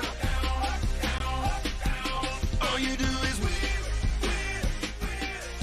Put your hands in the air when you go down. Visit us online at ClassicNissanCentford.com or call 1-855-461-9595. Classic Nissan Sanford. All right, Zayad, no offsides this time. Kicks it deep. It's going to be McKendall again. He fielded the last one, didn't have anywhere to go. He's at the 14. He's Picks got up room. ahead of steam. Now he slows, makes a move, gets it back outside, working his way. Nice return, but not a huge return. He gets 17 out to the 32-yard line. Lee County hoping that the offense does a little bit better than it did throughout the first half outside of the last 11 seconds of the half. I thought he had some room outside, but a player's angle and our angle is sometimes different. All right, same personnel. And they're having to make decisions a lot quicker than we are. They are. Same personnel in at the skill positions as started the game. 4 wideouts, Garrison and Lamb in the slot, Palmer and McKendall wide out, T.J. Johnson in the backfield with junior quarterback Will Patterson, who in the end put up good numbers in the first half. T.J. Johnson slowed at the line of scrimmage, leans forward and gets about a yard. Yeah, the numbers are there, but, you know, almost half of that came on the last play, essentially, of the first half. All right, 2nd and 9. Lee County needs positive yardage, stay out long down and distance. This Cleveland front's done a good job of bringing pressure. Fakes to Johnson, throws it quickly, has Garrison. Garrison trying to fight forward, gets pushed back, will be 2 yards short of a first down there. 3rd and 2 coming up. That looked very much like an RPO. Cleveland's linebacker vacated the spot, and Patterson threw the ball right where he vacated. Well, and if you're going to throw it to somebody, Garrison's a nice choice. I don't think I've seen – have we seen Garrison drop a pass this year, Mr. Cochrane? If we have, I don't remember it. That young man is pretty sure-handed. If it's close, he's got it. A really smart ball player who's just athletic enough and has great hands. All right, they show jet motion. Hand to Johnson. Johnson got some work to do, and gets on a full the head of forward steam. lean, it's going to be really close. Depends on the spot here. They're eyeballing it. And looking to be a first down. What we got, maybe calling for a measurement. That is one thing we haven't seen all year. I have not seen a measurement all year. And you're not going to see it today. There we go. All right, so a Lee County first down. I tell you, when McKendall motioned, Cleveland chased that versus bumping the safety down. If they continue to do that, that jet sweep's going to be wide open. Well, as we've talked to coaches around the region in preparation for these games, there's a constant that we hear from all of them, and that's stop 2. So there's not a team that Lee County's going to play that doesn't key on McKendall. He's that type of athlete, and just like that, he's going to have another first down on the reception, gets 11 inside Cleveland territory, and a little bit different look for Lee County to open the second half. Once again, coming back to that same look, the slant where the linebacker vacated. That's nothing more than a 3-yard slant in. Good delivery from Will Patterson to connect with Tyreek McKendall, and off we go. Starting to see a little bit of life from this Yellow Jacket offense. Well, Jerry called for the slant at halftime, and he got it that quickly. There's the wheel. T.J. Johnson with a head of steam. He's down the right sideline. Touchdown, Lee County, 47 yards. Need to change it up a little bit. Run the wheel for the first time tonight. Nice adjustment. You know, you really tell Lee came out, ran some different things, saw the openings that that were available to him, and took advantage of it. All right, Patterson with a great delivery. T.J. Johnson caught it, ran through a tackle. Figured I might as well go all the way down to the end zone. Cleveland, who's obviously seen this formation, well, maybe they're not. They're running around like they haven't seen it. They have enough men in the middle of the field, though, that Lee County's going to go to a traditional formation, and Kennedy Hernandez will look to stretch the lead to 10-7. Quick strike inside of 2 minutes in the second half. Lee County making it look easy. Oh, offsides there by Cleveland. Now, last week at J.H. Rose, Lee County was lined up to kick an extra point, got an offsides penalty, and elected to go for 2. A lot of second guessing going on at the time and then after the game, because that almost came back to haunt them. At the time, they had a chance to stretch it out to a 2-score lead. I think Coach Bordeaux might elect for the point and move on. With the same thing to do it again. What they did last time was line up with McKendall in the Wildcat, and the ball was snapped through his legs, and he never got hands on it. All right, Kennedy. The hold is down. The kick is up. The kick is good. Lee County 10-7, 10:03 to go in the third quarter. A quick strike from that offense, just what the doctor ordered if you're a Jacket fan. We'll see how Cleveland responds on the other side of the break. WilkinsonCars.com. Come visit us at our new location in Sanford. With the same great staff and the same great service. Test drive one of our many different vehicles. Check out our state-of-the-art service department and collision center, where our team can have you back on the road in no time.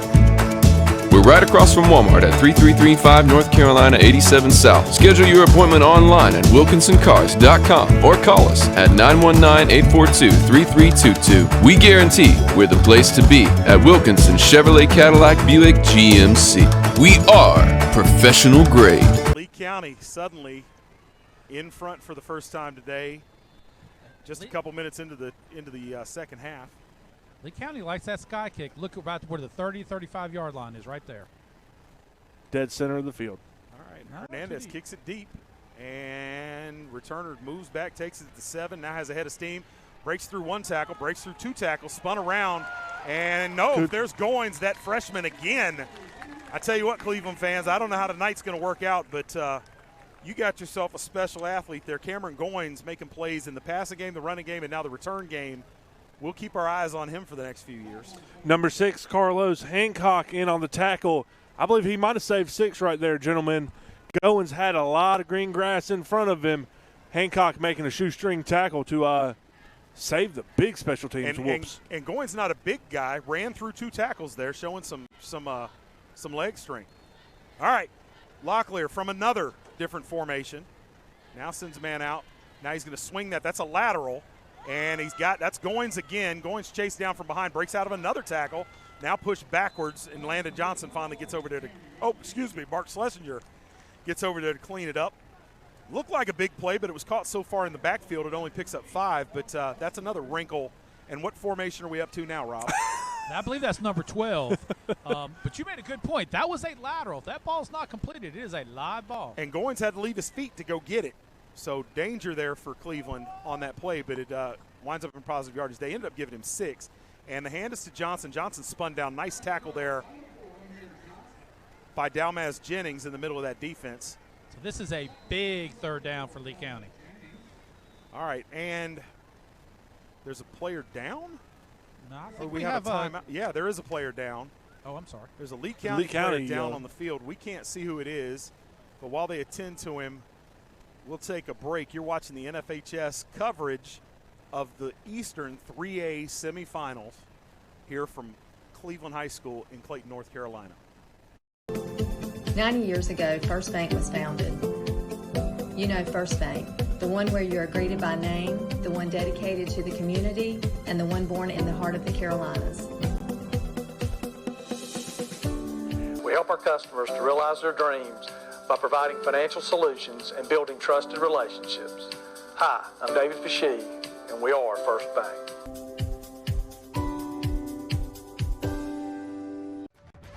Pet Air. Empowering people to move water. Improve water. Enjoy water. So that people can live their best, healthiest lives. Lives with purpose. Lives with enjoyment. Lives that flourish. 3rd down, trying to get out of a commercial there. Locklear, 3rd and 3 from the 40. The hand is to Johnson. Amir Johnson stood up. No, he breaks out. Got room. And that's Goins, not Johnson. Needed 3, got 4. And I'm impressed by the strong running by the freshman. This is a guy we didn't see any tape on. Yeah, we didn't really pop up on any of our radars coming into this game tonight. He's been a force to be reckoned with on all 3 facets of the ball game. Be really interesting to watch this young man in the years to come. Locklear looking deep. Kind of surprised the defense there. Now he's going to throw it away. Locklear, nice heady play. I like the poise. And that was very fortunate. Lee County was very confused pre-snap, didn't have a good alignment, and kind of got out of that without any damage. All right, 2nd and 10 at the 43. And, you know, we talk about Goins making an impact. Obvious from the opening whistle that that was part of the game plan. They got the ball to him quickly on a pass. They had him in the run game. He's back there to return. Sort of a sneak attack. All right, 2nd and 10 coming for the Rams. Locklear drops. Pressure coming off the right side. Throws it late and short. Good pressure off the edge there by JoJo Jennings, who blitzed from his linebacker position. I'm going to tell you, if that was designed as a back shoulder fade, that was a very difficult to throw to the wide side of the field. That is an incredibly hard pass to throw. There aren't many guys in the NFL that make that throw time in and time out. Well, and throwing it to the wide side of the field, too, doesn't make it any easier. So 3rd and 10 after back-to-back incompletions by Locklear. Cleveland here, 3rd and 10. Ball's at the 43-yard line. And now we're going to get a timeout. Nope. We're going to have a sideline warning from Lee County. Wow. All right. Cleveland in an empty package with 4 wide stacked at levels. with wide receivers at different levels of depth. Some one on the ball, 2 yards off the ball, and one looked like 4 yards off the ball. Well, if they're not swinging this thing to Middleton, they look an awful lot like they're gonna. We'll see if they do what they're showing, and they do. There and they it throw it is. out there. It's blocked up. That's going. Lee County, Landon Johnson drags him, but he spins, and he's going to be close to a first down. Depends on the spot. And it looks like they're going to give it to him. First down, Rams. Hey, you tip the play, you run the play, you get a first. No. They're going to say he's short. There we go. Oh, White Hat's called. There they go. I will tell you, Nathan and I were talking on the way up on film. You know, Cleveland's receivers block really, really well, and you saw a great example of it right there. All right, so a big first down gets him out across midfield. Needed 10, got just 10 on the nose. This one thrown in the backfield, wrapped up. That one's not going anywhere. Going to lose 2. Jay-Sean Middleton on the reception there, trying one too many bubbles consecutively by the Rams. Gets about a loss of 2. But don't you feel like the Rams are running this screen game as the same as play action? Absolutely. You know, creep up, and we'll get you over the top. Locklear, 2nd and 12, drops, under pressure, throws late, has a man. Locklear showing good accuracy tonight, and will be out near a first down. Looks like a gain of 11 on the play. Still going back to that back shoulder. I mean, he's just throwing to a spot, and it's really hard for a defender in coverage to know that's coming. All right, 3rd and 1 here, probably 4-down territory for the Rams. Cleveland starting to pick Locklear up the pace here. Oh, my goodness. Pulls it, and now has it. Boy, Goins got upended in the hole, but Locklear pulls it, picks up 3, and gets a first down for Cleveland. They're on the move. That zone read there by Locklear, 100% the right call. Delmaz Jennings just laid the hammer to 11.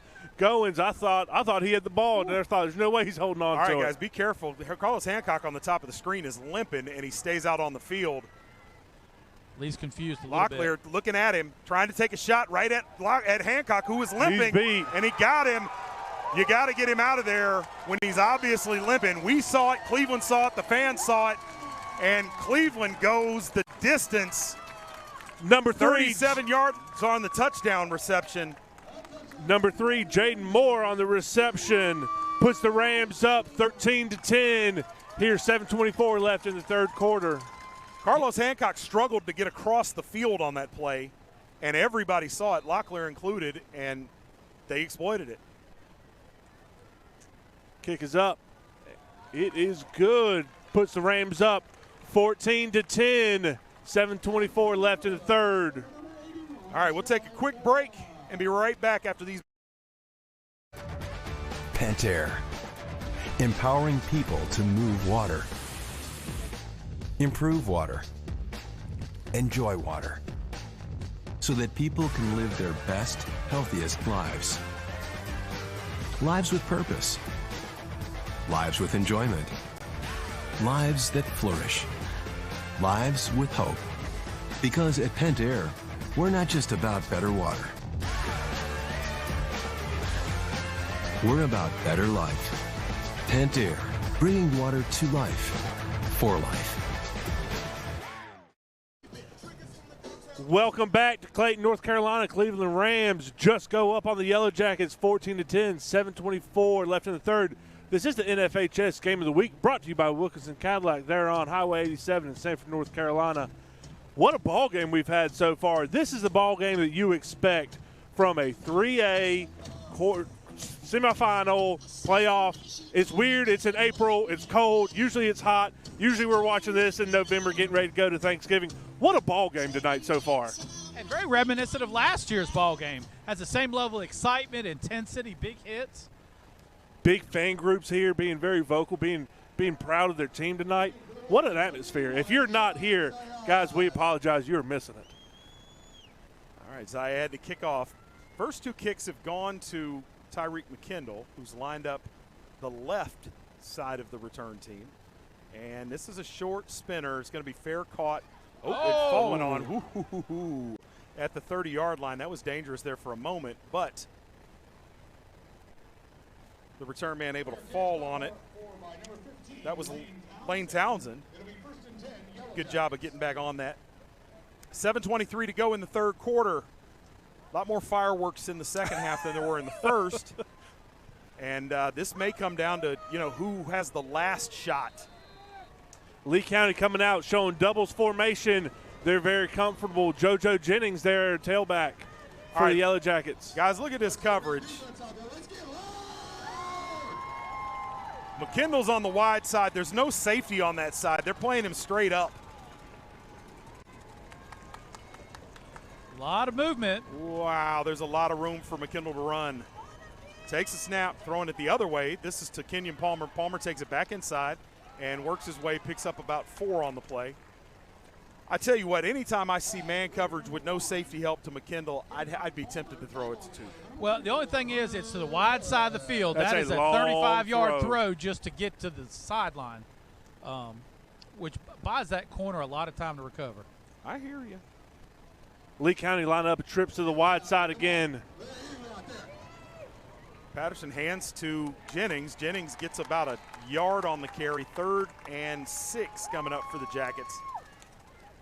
And of all the things that have surprised me, I would not have believed that Cleveland could stand this running game up the way they have. Lee County, those big backs, not effective today. Lee County still at negative yardage on the ball game, rushing.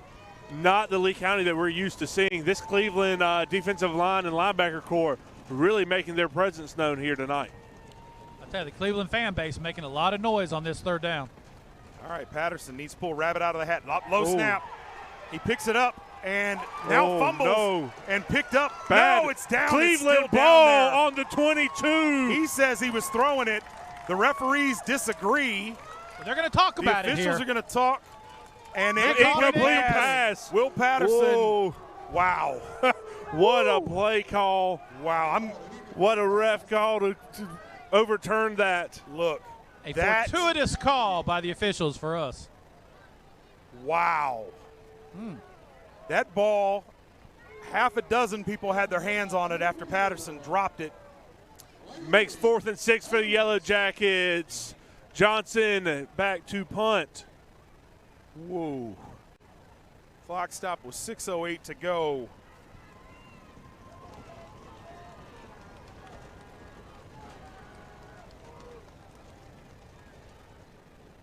Big punt by Landon Johnson. Monk rolls. Pressure there and gets to the outside. We're going to have a late hit here on number 7 for Cleveland Rames. Will march back the Rames extra 15 yards. Let's see if he runs away from his coaches as he comes off the field. No, not terrible. No, it wasn't as bad as I thought it might be, but that's going to flip field position. The return was out to the 38-yard line. That's going to cost him 15, and that was out in the middle of the field. That was really a bad decision. Yeah, bad decision. Bad decision there by number 7 from Cleveland. Chris, I might want to run to the concession stand. Because I think your players would have run to your. Yeah, if I'm the coach on the sideline, that is worthy of conversation. I've heard you do that. I would have run to the concession stand. That was. Yeah, you bad decision there. You can't make those plays in the playoffs. You can't. I'm interested. I'm looking at the sideline, and the reaction from this staff is tempered relative to what we might see from some other staff. Well, nowhere near the play. Just totally unnecessary. All right, 1st and 10. Amir Johnson into the secondary, tripped up. Oof. Tripped up by number 44, Jennings, saving at least 10 yards. But Johnson gets 5 on the carry. And for anybody that's not seen O'Marion Hampton play football, the quickness and top-end speed and vision of Amir Johnson, the fact that he was the backup, should tell you a lot. Johnson, nice back. Goins, nope. Locklear on the pulls it, keep. going to get a couple, and that'll be 3rd and short coming up. About 2 needed for a first down. Man, Goins, when he doesn't get that on the read, he's getting mashed. We got to look at that later now. That ball security is going to become an issue before this is over. All right, 3rd and 2, big play. Clock down to about 5 minutes left in the third quarter. Excuse me. Locklear going to hand it, and with a head of steam, Goins is going to get the first down. Gets 3 on the carry. What an impressive play here by the freshman Goins, having the wherewithal to know you need the first down, lower your head and dive forward to get the first down. Good play by the freshman. Back to tempo again by Cleveland. First and 10. Lee County still moving when the ball snapped. Here comes pressure. Locklear steps up. Now this is where he's dangerous. And makes a move. Holding that ball loosely, though. Going to pick up about 12 on the run, and Locklear showing what he can do with those wheels. So one of the things you see in Lee County's defense, they will flip their ends to strength, and what they're trying to do is either get stronger weak side end or field or boundary ends right, but sometimes it does make them late to set up when a play's being run under tempo. Cleveland trips to the wide side, closest to you watching at home. In motion, number 10. They're going to hand it to Goins. Goins breaks the tackle. Now runs. Jackson Lamb spins him down, but not until he picks up another 16. Goins is a nice ball carrier. He hits the hole so fast. He puts his foot down, gets vertical, and he accelerates through the hole. All right, Cleveland now. A couple of first downs strung together into Lee County territory. They've got the ball at the 37-yard line, and this is the first time they've sort of paused the offense. Been running tempo. Goins still in there at tailback. Locklear takes a snap, looking deep, steps up, under pressure, rolls, and it's coming from behind. He doesn't see it, but he delivers it down the field. Picked up there at the 21-yard line, 17 on the catch. Number 10 on the catch there, Noah Klemp. First time we've called his name tonight, but big play for the Rams, marching almost down to the red zone of the Yellow Jackets. This could be trouble for the Lee County Yellow Jackets here if Cleveland puts up another score, makes this two-possession ball game. Right, ball just outside the red zone. Jet motion again. Yeah, this is an offense that throughout the year in the pass game and even over the last couple of years has really spread the ball around. When you go look at receiving stats for the last few years, no real one dominant receiver in any of those years. Goins, oh, man. Too late on the pull. Pulling it late, and now going to make something out of nothing. Dives in there and finally tackled by Palmer after he gets about 3. That was really dangerous. Well, tough exchange at the mesh point. And yep. That'll happen sometimes when you're in that zone read mindset. All right, 2nd and 6 here. Cleveland still, even when things go wrong, picking up positive yardage. Guys, does it feel like Lee County's getting tired on defense? Yes, it does. We see a lot of hands on hips here for the Yellow Jackets. And see, again, you see the flip to strength here again. And hands to Goins. Goins puts his head down, moving forward, breaks the tackle. Big, strong running. Going to carry tacklers all the way down to around the 8-yard line. And another Cleveland first down. Chris, I got to tell you, that leg drive is impressive. Uh-oh. Goins down. The second time he's gone down. Don't know if this is a cramp, but was walking gingerly and then just dropped to the turf. The medical staff from Cleveland on to take a look. We'll take a quick break. 2:52 left to go in the third quarter. Cleveland up 14-10 and looking to extend that lead. Are you ready to sell your home and don't know which realtor to choose? Well, not all realtors are the same. I'm Crystal Copas, and I don't just stick a sign in the yard, throw it in the MLS, and hope to collect a commission. I provide a customized marketing plan that includes professional staging, photography, videography, and drone at no cost to you. Contact me, Crystal Copas, with RE/MAX Real Estate Service, and let's get your house sold. 919-356-5402 or visit me at crystalcopas.com.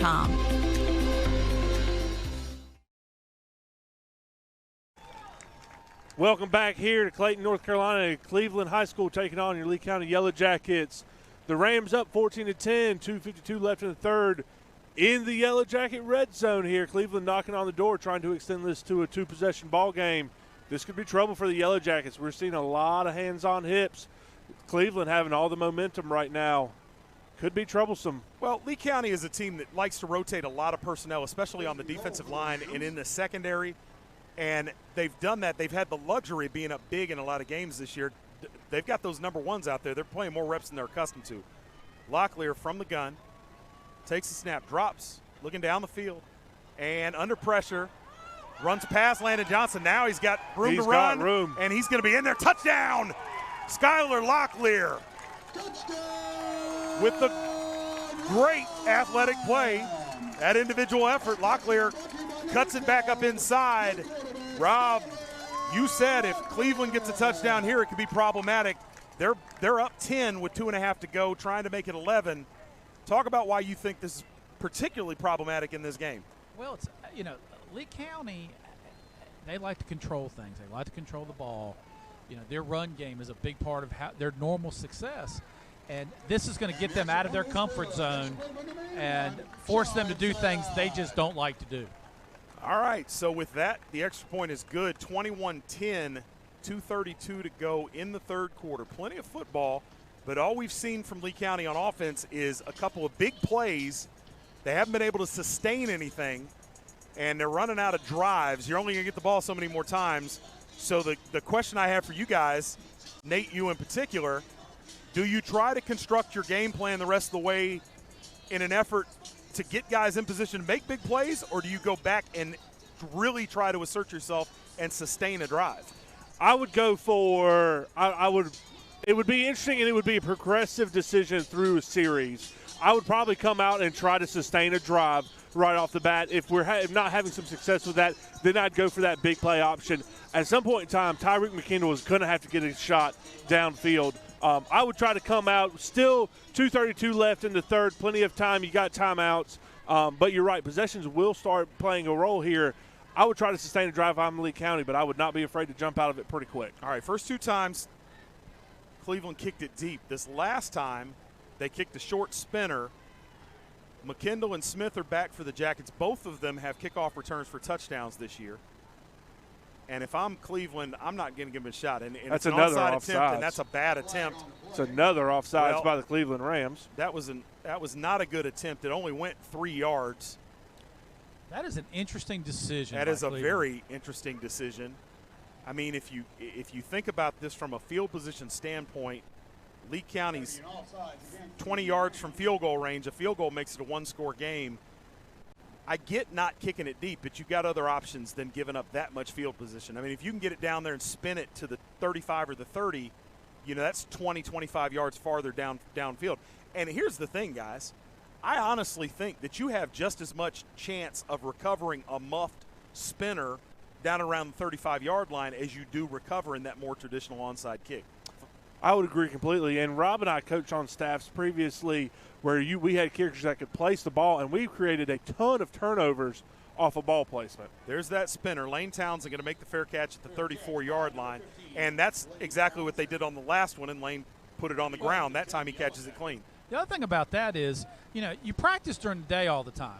So then you come out and you've got lights at night. You're asking a kid to catch a sky ball with lights and darkness and all this stuff around. That's not what you practice normally. All right, Lee County needing an answer. They're only going to touch the ball so many more times. 1st and 10. There's the pitch out to Johnson. Johnson trying to get the edge. Cannot. Cleveland with great pursuit again. And they're going to upend Johnson before he gets back to the line of scrimmage. And Cleveland brought edge pressure right where the pitch was. The blitzer didn't make the play, but he forced the bounce out, which allowed pursuit to get there. Well, and we've seen over the last 4 years from Lee County, that was the staple of their offense for years with Jameer Smith and then A.J. Boulware. But neither of these backs they feature now have the kind of quickness to get to the edge. And that is almost picked. Looking for Johnson, I believe, on the wheel route. Yep. And Cleveland's seen it one too many times, came up there, and that'll bring up 3rd and 11. Well, and Patterson was locked in on his target from the beginning, and, you know, eventually defense starts kind of keying on that and start jumping routes. Well, in young quarterbacks, that's one of the things they do is lock on. Patterson with a great regular season, but this is only his 9th game as a high school quarterback. Patterson steps up, got to get rid of it, throws it late. Jackson Lamb cannot come up with it. Thrown off his hip. Lamb would love to have that one over again, but in the end, it's a 3 and out, and Jackets are going to have to kick this away and play some defense. And Patterson did a great job there, moving in the pocket, creating some space, made a nice throw across his, across his body. Landon Johnson here to punt. Another good kick from the young man. Monk going to let it bounce and takes it on a bounce and then ducks out of a tackle. 31-yard line for Cleveland. And Cleveland, I'll be interested to see if they keep the same tempo here or maybe start thinking about clock and take a beat. Some time management, control the number of possessions Lee County has left. There's a lot of different theories on that. Some guys like to go ahead and get possession and start controlling it. With 1:41 left, you've had luck with up tempo, I'd probably go back to that. All right, Amir Johnson in at tailback. Cleveland in trips formation to the wide side. Remember, Goins left with what we think was a cramp, and that's strung out. But Amir Johnson still managed to get some positive yardage. He'll get 4 on that. Stayed in bounds, too. Good heads-up play there by number 4, Amir Johnson, to, as Rob spoke earlier, stay in bounds, keep that clock running. All right, Locklear, clock will be down at around a minute left in the third quarter. Snaps it pretty quick. McCoy brings pressure. He's got Rocha. Rocha with space. And he's going to be all the way out past midfield.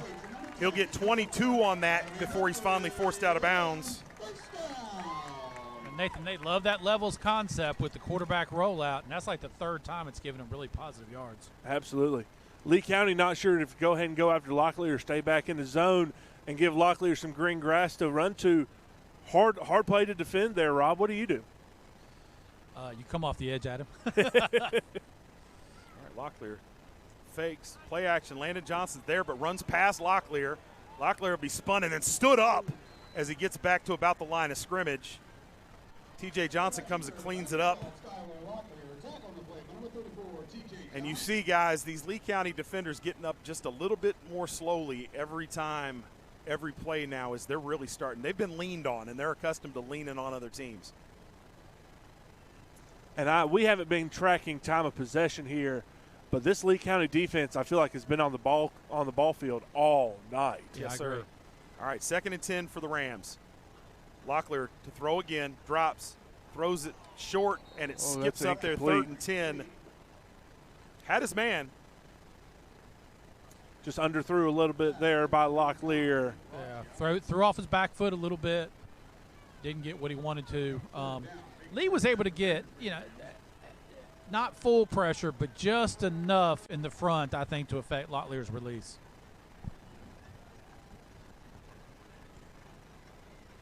Cleveland coming out. Big 3rd down here.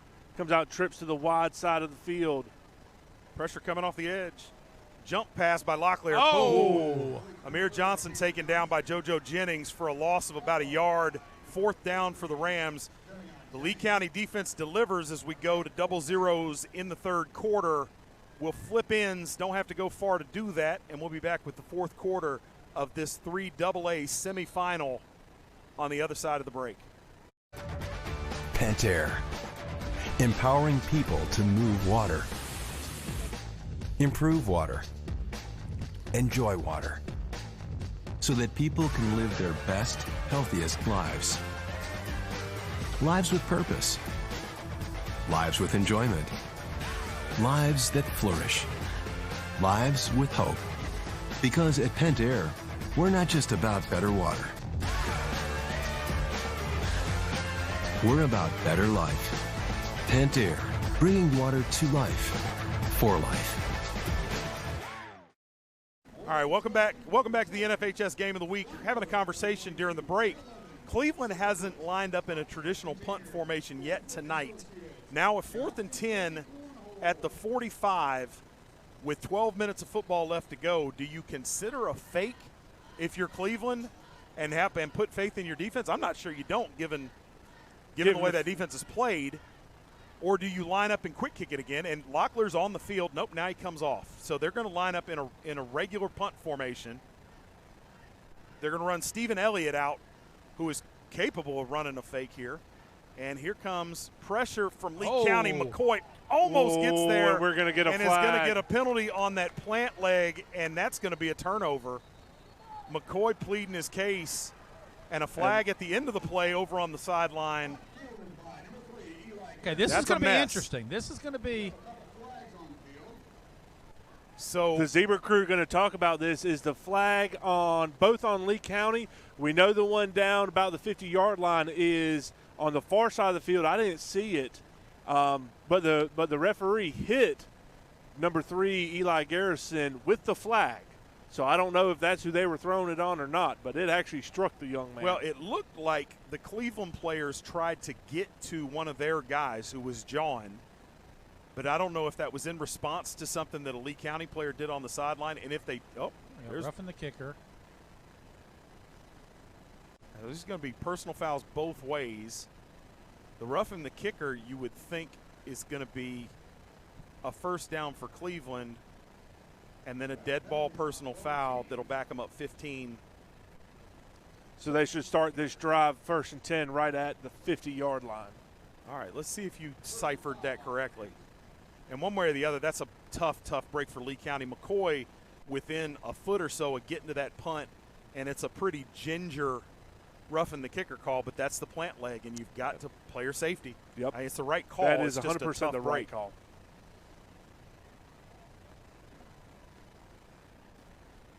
The officials coming over talking to the Cleveland sideline now.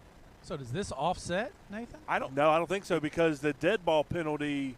You would think it should be a dead ball. Yep. So I think there'll be consecutive penalties, Okay. not All right, I'm with concurrent penalties. We did, cancel however, each other. see a call that we assumed was a dead ball personal foul earlier in the season that they flipped around and it wasn't. Correct. And replayed the down.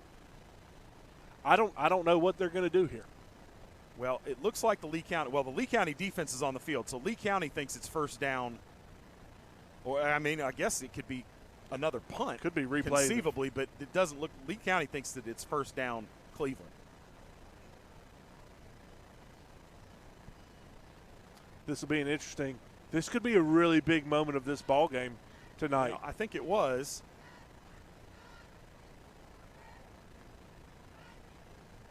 Yeah, and defensive coordinator Andre Jacobs is yelling signals, so they're planning on playing defense here. And again, tough break for Lee County. But if they accept that penalty, it's a re-kick.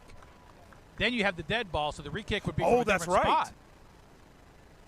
So that's why they're talking to the Cleveland coaches. They have to make a decision whether to decline their part of the penalty. Okay. Okay, and they do decline it. They declined it. And then the personal foul against them. He just signaled first down Yellow Jackets. County. So it'll be moved back from from where the ball was down there. Yeah.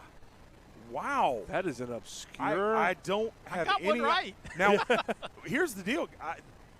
We have not seen baffled. that this year. And Lee County's going to get the ball back. Cleveland electing to decline the penalty. And I guess the assumption was that the outcome of that play was as good as it was going to get. They didn't want to re-kick it. Yeah. I guess Cleveland didn't want to re-kick the I think it was running into the kicker, not roughing the kicker. No, it was roughing. They personal foul. Yeah. It was personal foul. But the issue is that if you I don't know. I don't know. I'd love to have a mic on the official, but one way or the other, Lee County's got the ball at the 31-yard line, and that's an enormous break.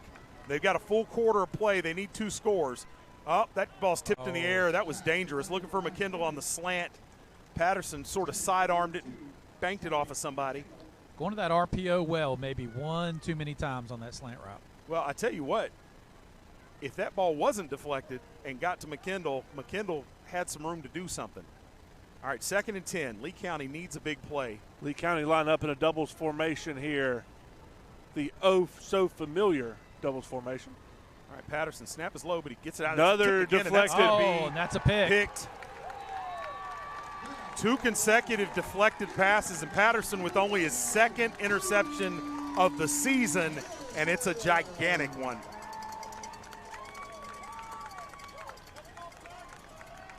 So once again, we're going to ask the Lee County defense in the red zone to bow up here and make something happen.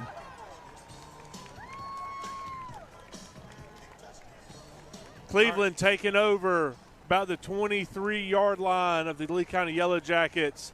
You have to start thinking if they put this in, that's going to be the ball game. All right, Patterson ended the first half with 11 straight completions. In the second half, in the last 4 passes, he's 0 for 4 with a pick. All right, Locklear swings it out there. McCoy's chasing. Lamb's chasing. Everybody's chasing. They're going to step slow now.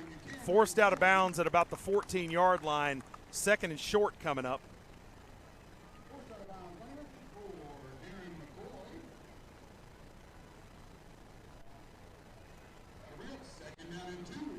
And while Patterson's gone 0 for his last 4, Locklear now has completed 7 straight passes. Cleveland with a very attainable 2nd and 2 here. Kind of a twin split back look here. The hand is up the middle, and Amir Johnson running over people down to the 1-yard line. Guys, the body language not good from this Jacket defense right now. That's going to be a 1st and goal from about the 1-yard line for Cleveland Rams. Found their way into the Zaxby's red zone here tonight. And Chris, the first sign when your defense is tired is you start seeing missed tackles.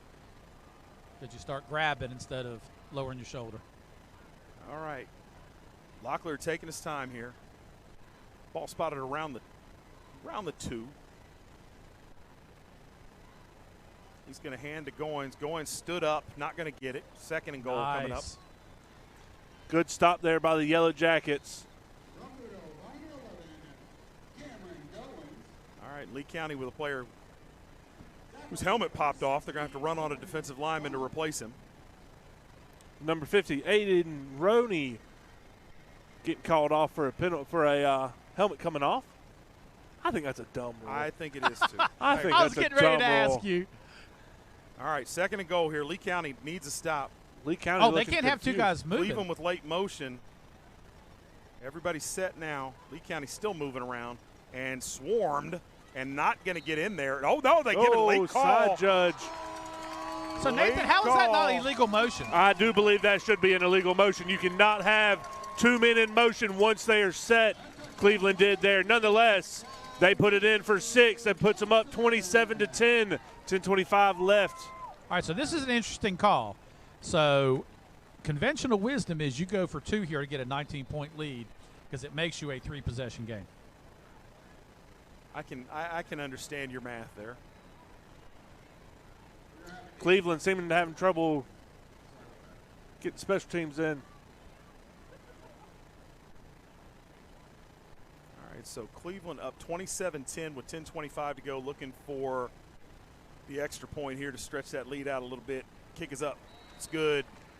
And with 10.5 minutes to go in the ball game, things looking really dire for Lee County. We'll take a quick break and be back with the kickoff. WilkinsonCars.com. Come visit us at our new location in Sanford. With the same great staff and the same great service. Test drive one of our many different vehicles. Check out our state-of-the-art service department and collision center, where our team can have you back on the road in no time. We're right across from Walmart at 3335 North Carolina 87 South. Schedule your appointment online at WilkinsonCars.com or call us at 919-842-3322. We guarantee we're the place to be at Wilkinson Chevrolet Cadillac Buick GMC. We are professional grade. Welcome back here to Clayton, North Carolina. You're watching NFHS Game of the Week, brought to you by Wilkinson Cadillac. Cleveland Rams just put another one up on the Lee County Yellow Jackets, giving them a 28-10 lead. Left 10:25 to go in this ball game. If you're Lee County, you really got to start reeling. You got 3 touchdowns to go, or 2 touchdowns and a field goal. Nonetheless, 3 scores. You got to get them pretty quick.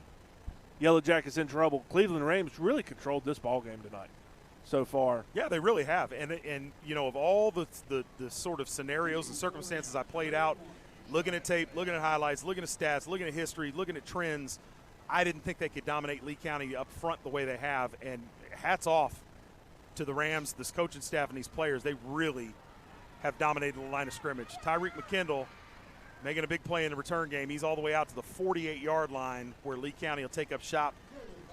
If you're Lee County, Tyreek McKendall is your key guy now. You've got to get your best player of the ball in space. And be interested to see how Coach Bordeaux and that offensive group comes out. That young man hasn't had a chance with the ball down the field all night, if I'm not mistaken. Let me tell you what concerns me, guys, and I'm gonna do a little history here. We said Lee County hadn't lost a regular season game in 4 years. They lost to Dudley in a game they probably should have won on a freak play. Weddington beat them, and we saw panic from the offense because they had to try to do things they weren't accustomed to. He's going to air it out. It's got McKendall, and McKendall goes up, makes a play, spins. Tyreek McKendall He's gonna walk into the end zone. Go all Tyreek the way. McKendall says it ain't over yet. So, Chris, let me ask you a question. 52 yards on the touchdown. We've been talking about every team game plans against McKendall. Why in this situation, and I'm glad it happened, If you're Cleveland, No you're idea. not covering over the top or shading over the top. And you guys, I'm going to take a shot at you guys because I keep saying if I ever saw man coverage, especially to the wide side, I'm going to let him outrun everybody, and that's what just happened. Tyreek McKendall with a huge play. Now they're going to run this. And really a game ball here. that was underthrown. Tyreek McKendall went up, fought for it, and just broke a couple of tackles. Great play by the young man. Yellow Jackets needed that score quick. Okay. I'm not understanding this, though. I'm not You need either. to go for 2 here. I agree with you, sir. And they are. Oh, they are. And okay. the throw has his man, and it is broken up at the last minute. They run the fake. That ball was airmailed there. Had a little more zip. Nonetheless, 28-16, 10:05 left to go. We're going to take a quick break. Be back for the kickoff. Pentair. Empowering people to move water. Improve water. Enjoy water. So that people can live their best, healthiest lives. Lives with purpose. Lives with enjoyment. Lives that flourish. Lives with hope. Because at Pentair, we're not just about better water. We're about better life. Pentair, bringing water to life, for life. Lee County flipping this game around here. 28-16. Now it's a legit 2-score game after the failed conversion attempt. Eli Garrison airmailing that pass, putting a little bit too much air under it. Cleveland making a nice play. A high spinning kick here. Fair catch signaled and brought in at the 40-yard line. Lee County pulling out all the stops. 10:04, got to get a 3-and-out here, guys. Absolutely. Lee County really needs to get a quick 3-and-out stop. Expect to see a heavy dose of running from the Rams. If I was the Cleveland coaching staff, that's what I'd go to right now, try to control some of this clock. Lee County really going to need to pin their ears back and get some yards for losses here. All right, we haven't seen much of this, but Goins and Johnson are in the backfield together with Locklear to open this series. You got 8 players at the line of scrimmage for Lee County, and one of those 8 comes up and makes the tackle for no gain. I believe that was T.J. Johnson on the stop. I tell you what, Jackson Lamb jumped that flare action by Cleveland. He was really anticipating that being a throw. Well, I think they're going to sell out the run and try to play tight man here. Got nothing to lose at this point. They've got to get the ball back. They crowded the line of scrimmage on first down. Now they look like they're going to play it straight on second down. Nope, the linebackers walk up, and here comes pressure. Locklear steps, got a man down the field, and has his man. What a delivery. Man, oh, man, oh, man, oh, man. 3 Yellow Jackets in the vicinity, but 37 on the pass from Locklear. Locklear showing off a gun. Pass completion to Jay Sean Middleton, number 33. He was my player of the game to watch pregame show. Young man comes up with a big grab there. Good throw by Skylar Locklear. Really is. Really great throw thrown into 3 Yellow Jackets, fitting the ball in a small window. And you know, looking at Locklear getting ready for this game, we saw accuracy down the field from Locklear, but all of that came from a clean pocket, and we thought, okay, if Lee County can get to him and make him move around, maybe that would do something about that accuracy. But Locklear showing that even when he's under pressure, he can get the ball down the field with accuracy. I'm really impressed with this young man. I tell you what, I think that was another mesh issue. I'm not sure he shouldn't have handed the ball off. I think they had a little issue there, and he just pulled it to keep it safe. All right, 2nd and 9, and Cleveland working a little clock. The urgency not there. They're going to let this run a little bit, which is wise. They got 20 left on the play clock. And this is methodical as we've seen them move today. Locklear going to give some more instructions to the offensive line. Goins in the backfield with him. 8:20 when the ball snapped. Goins makes a move, gets spun around, gang tackled by the Jackets. Jaden Marshall led the way and stood him up, and the linebackers came and cleaned it up. So big 3rd down here, 3rd and 11. We'll be inside 8 minutes when the ball snapped. 28-16. Cleveland in 4-down territory. They can't kick a field goal from here. They're 1 of 2 on field goals for the year. And this would be a 41? 41-yard kick. So this is definitely 4-down territory. And the way Locklear's throwing the ball, one of these two plays, maybe both of them, is liable to be a pass. I wouldn't be surprised to see Bubble here to Deshaun Middleton lined up in the slot on the far side. And instead, Locklear's going to run around the left side and be forced out of bounds. Oh, not a great play there. No, not much yards, and he went out of bounds. So 4th down coming. The offense is definitely going to stay on the field here. 7:28. The clock is stopped, and Lee County on 4th and 9 with a chance for this defense to get that O back out there. And now they're running a personnel group onto the field. Surely they're not going to try to kick a field goal here. They are going to attempt. Well, the cheat sheet tells you that's the right thing to do, but this is okay. This is 39 yards. Wow. For Zayed, who hasn't, and now you got a flag, and I think we're going to get too many men on the field. Illegal substitution. Illegal substitution. Oh. All right, so now you are already going to. I'm not sure I'm believing they were going to attempt a field goal from there. I think it was a quick kick or a fake coming. Okay, wait a minute. He's going to wave it off. Wave it off. Okay. All right. So, all right, Zayed lined up. He is 1 of 2 on the season for field goals, and his only made attempt was from 33.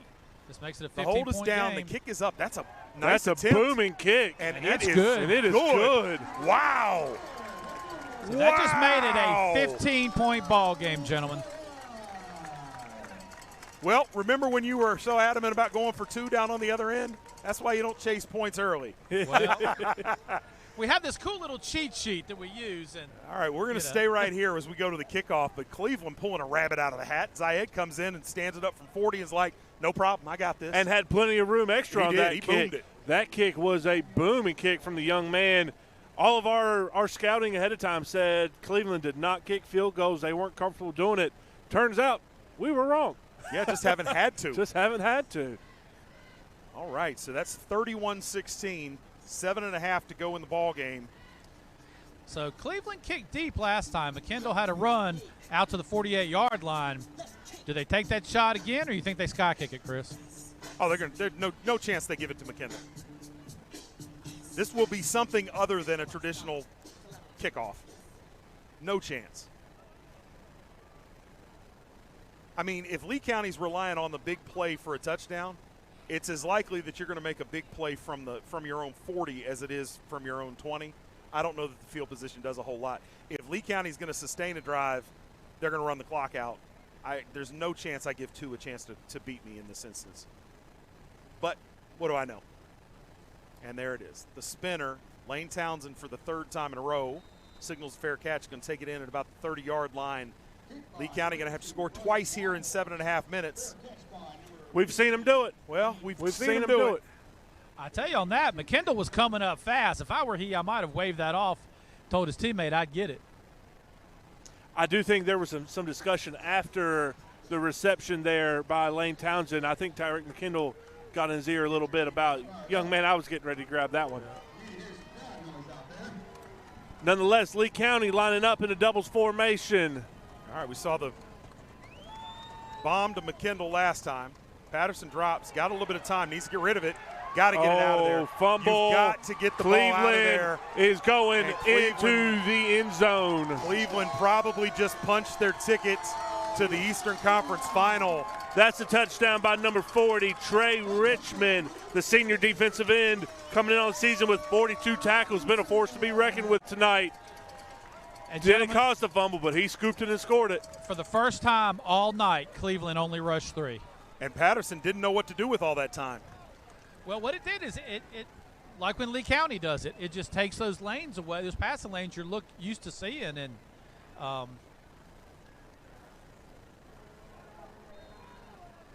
37-16, Lee County on the side of a ball game they don't spend much time on. No, booming kick there. He put that one all the way to the track. He did. Good gracious, that young man's got a boot.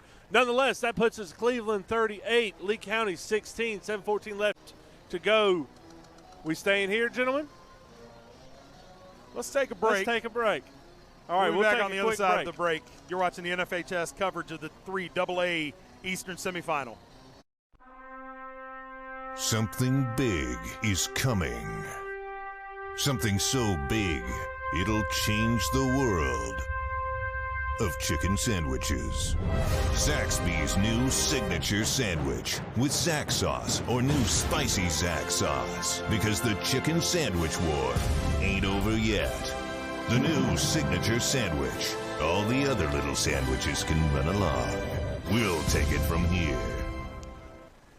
Welcome back to the NFHS Game of the Week, the 3AA Eastern semifinals here in Clayton, North Carolina. Rob Patterson just asked a great question during the break. Repeat it. Well, I was just curious, do they ever motion McKendall other than in their Jet series just to kind of free that look up, give them a matchup that might be a little bit better?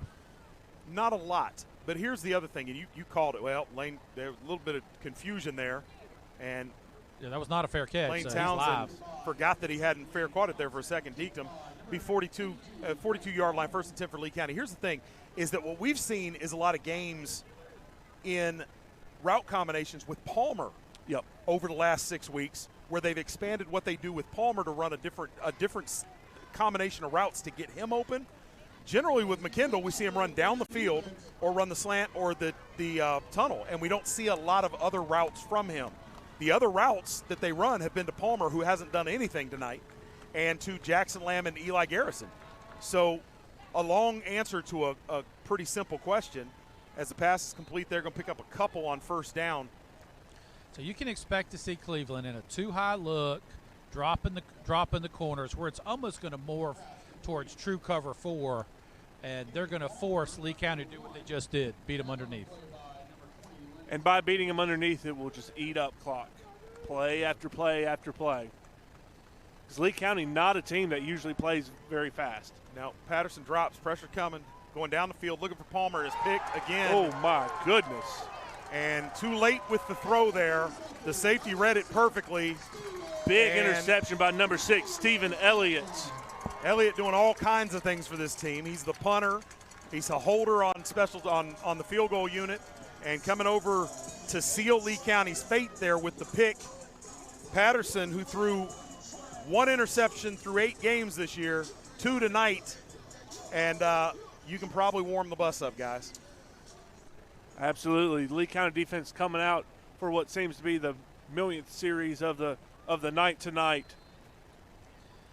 Yeah, and this is where you might expect Cleveland to just start pounding the ball. All right, no, and they're going to throw the ball on 1st down. And it's Middleton who's forced out of bounds by Mark Schlesinger. See, this is out why of about the 32-yard line. This is why Nathan would never let me call offensive plays. I don't know what I'm doing. That's not true. Well, a new tailback in for Cleveland, so I wouldn't be surprised if they run a little bit of a power running game here. We haven't seen him in the backfield until now. Robbie Albaugh in at tailback. Still 4 wideouts out there. Locklear looking around. A late switch by Lee County in coverage. And the keep is by Locklear. It's strung out well. Landon Johnson with the initial pressure forces Locklear out of bounds at about the 34-yard line in a 3rd down. And Cleveland not showing a whole lot of interest in keeping this clock moving and running this thing down. No, an interesting time to change running backs. I mean, you don't want to have a turnover here if you're Cleveland. And, as much as they work on that mesh, that takes so much time to develop. It's kind of an interesting call. Goins and Johnson both are on the sideline with their helmets off. And they're the only 2 players with helmets off. I don't know if there's an injury issue. And Lee County shooting themselves in the foot. That's gonna wind up in either 3rd and a foot or a 1st down, and they're gonna give it the 1st down. Yeah, they are. The one thing you cannot do on 3rd and 5 is jump offsides. Jump offsides, because they're going to give it to you every time. Even if it turns out to be 3rd and 6 inches, they're still going to give it to you.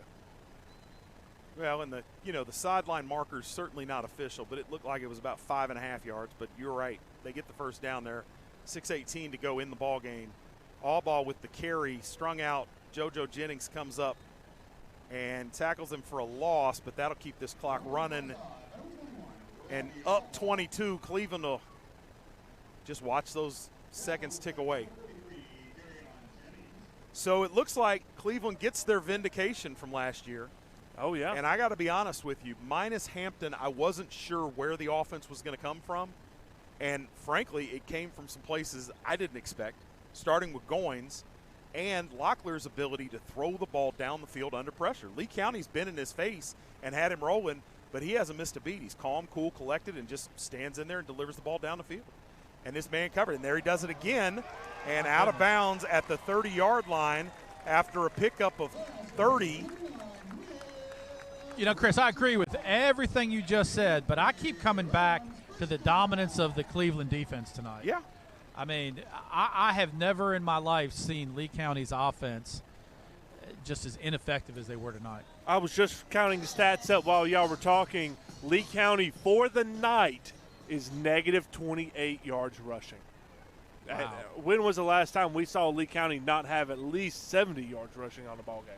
Well, and, you know, it's a credit to the Cleveland defense, but it's also a bit of an indictment to the stable of running backs for Lee County. You're talking about a team that for 4 years had Jameer Smith for 2 of those, who went on to play at Notre Dame, followed by A.J. Bulware with back-to-back 2,000-yard seasons.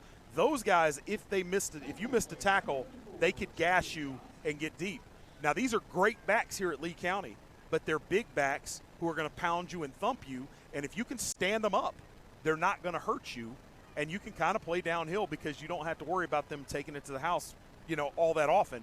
Or relying on your corners to make a tackle. Yeah, absolutely. Well, and they're also going both ways a lot. That's a different absolutely, dynamic. 100%. You didn't have that with Jameer. 100%. Now, or with AJ. Or with AJ, yeah. Now you look at it, and Lee County folks that follow the program very closely know that the guy that could be the solution to that has been hurt since week 1. The freshman, B.J. Brown, he is the guy that has that's a more complete back that you give him a step and he'll go. Right. And with him out, they haven't been able to find anything. And there's going to be some second guessing go on in this offseason about maybe we should have had seen McKendall at tailback. You've asked that question tonight. Yep. I don't think it's time to do an autopsy on this game yet, but I don't think of all the possible outcomes I anticipated a 38-16 beating by Cleveland administered to Lee County. And it's hard to make that change at running back when you've had great success. I hear you. mean, why change what's been working? That's a fantastic point. All right, Locklear going to keep on third down, picking his way, spun, and going to be brought down, looks like just short of the first down, a couple feet short of that. Fourth down coming up here for Cleveland. And Guys, if they convert here, they can almost run this thing out. One thing we just saw on that play, the left tackle, number 51 of Cleveland, rode Landon Johnson all the way down and then put him on his back. There are not many offensive linemen that we've seen that can do that to that young man or anyone on that line to really speak of. So I think that speaks to the true power of those front hogs up front for Cleveland. They've been leaning on this Lee County defensive front all night. All right, fourth and a couple feet here. Clock down there 3 minutes. Cleveland running this thing out and getting ready to host the Eastern 3AA final. And that will be just enough for the first down. Cleveland going to keep the clock running, and Lee County getting less and less likely to touch the ball again. Now, I hate to do this at this point, but at this point I think we can assume Cleveland's moving on and Lee County's not. If you're a Lee County Jacket fan, you got to be excited about what next year brings. It'll take a while to get over this and to that. But you've got 2 pivotal pieces, particularly on the defensive line, that move on, Duran McCoy and Dalmaz Jennings. But other than that, this defense largely stays intact, especially the front 7. Well, on offense, all the skill guys are back.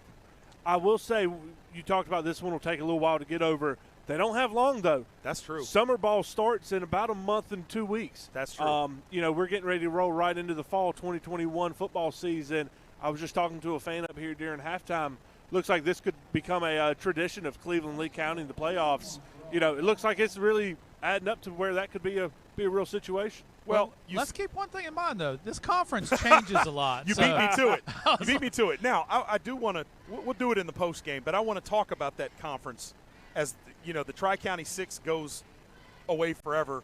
I'm not 100% certain what the new alignment with the Greater Neuse 3A, 4A is. I don't know whether that conference stays intact or not. But Lee County next year moving to a split conference, and they have a 3A team that's going to be in their way every single year, with Scotland coming to that new conference.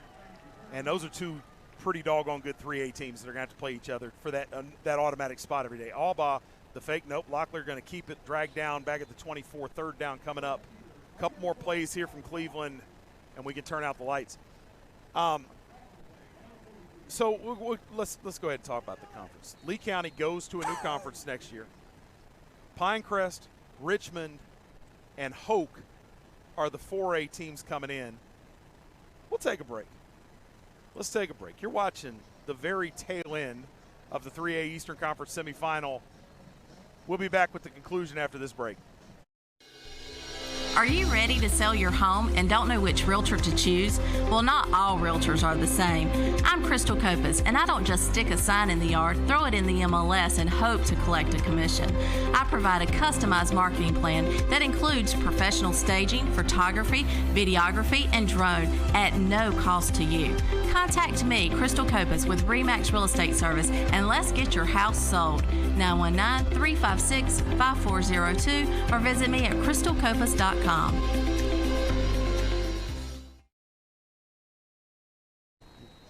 Welcome back here to Clayton, North Carolina. This is the NFHS Game of the Week, brought to you by Wilkinson Cadillac. Cleveland looking to progress forward. They're up 38-16 with 1:26 left to go in the fourth quarter.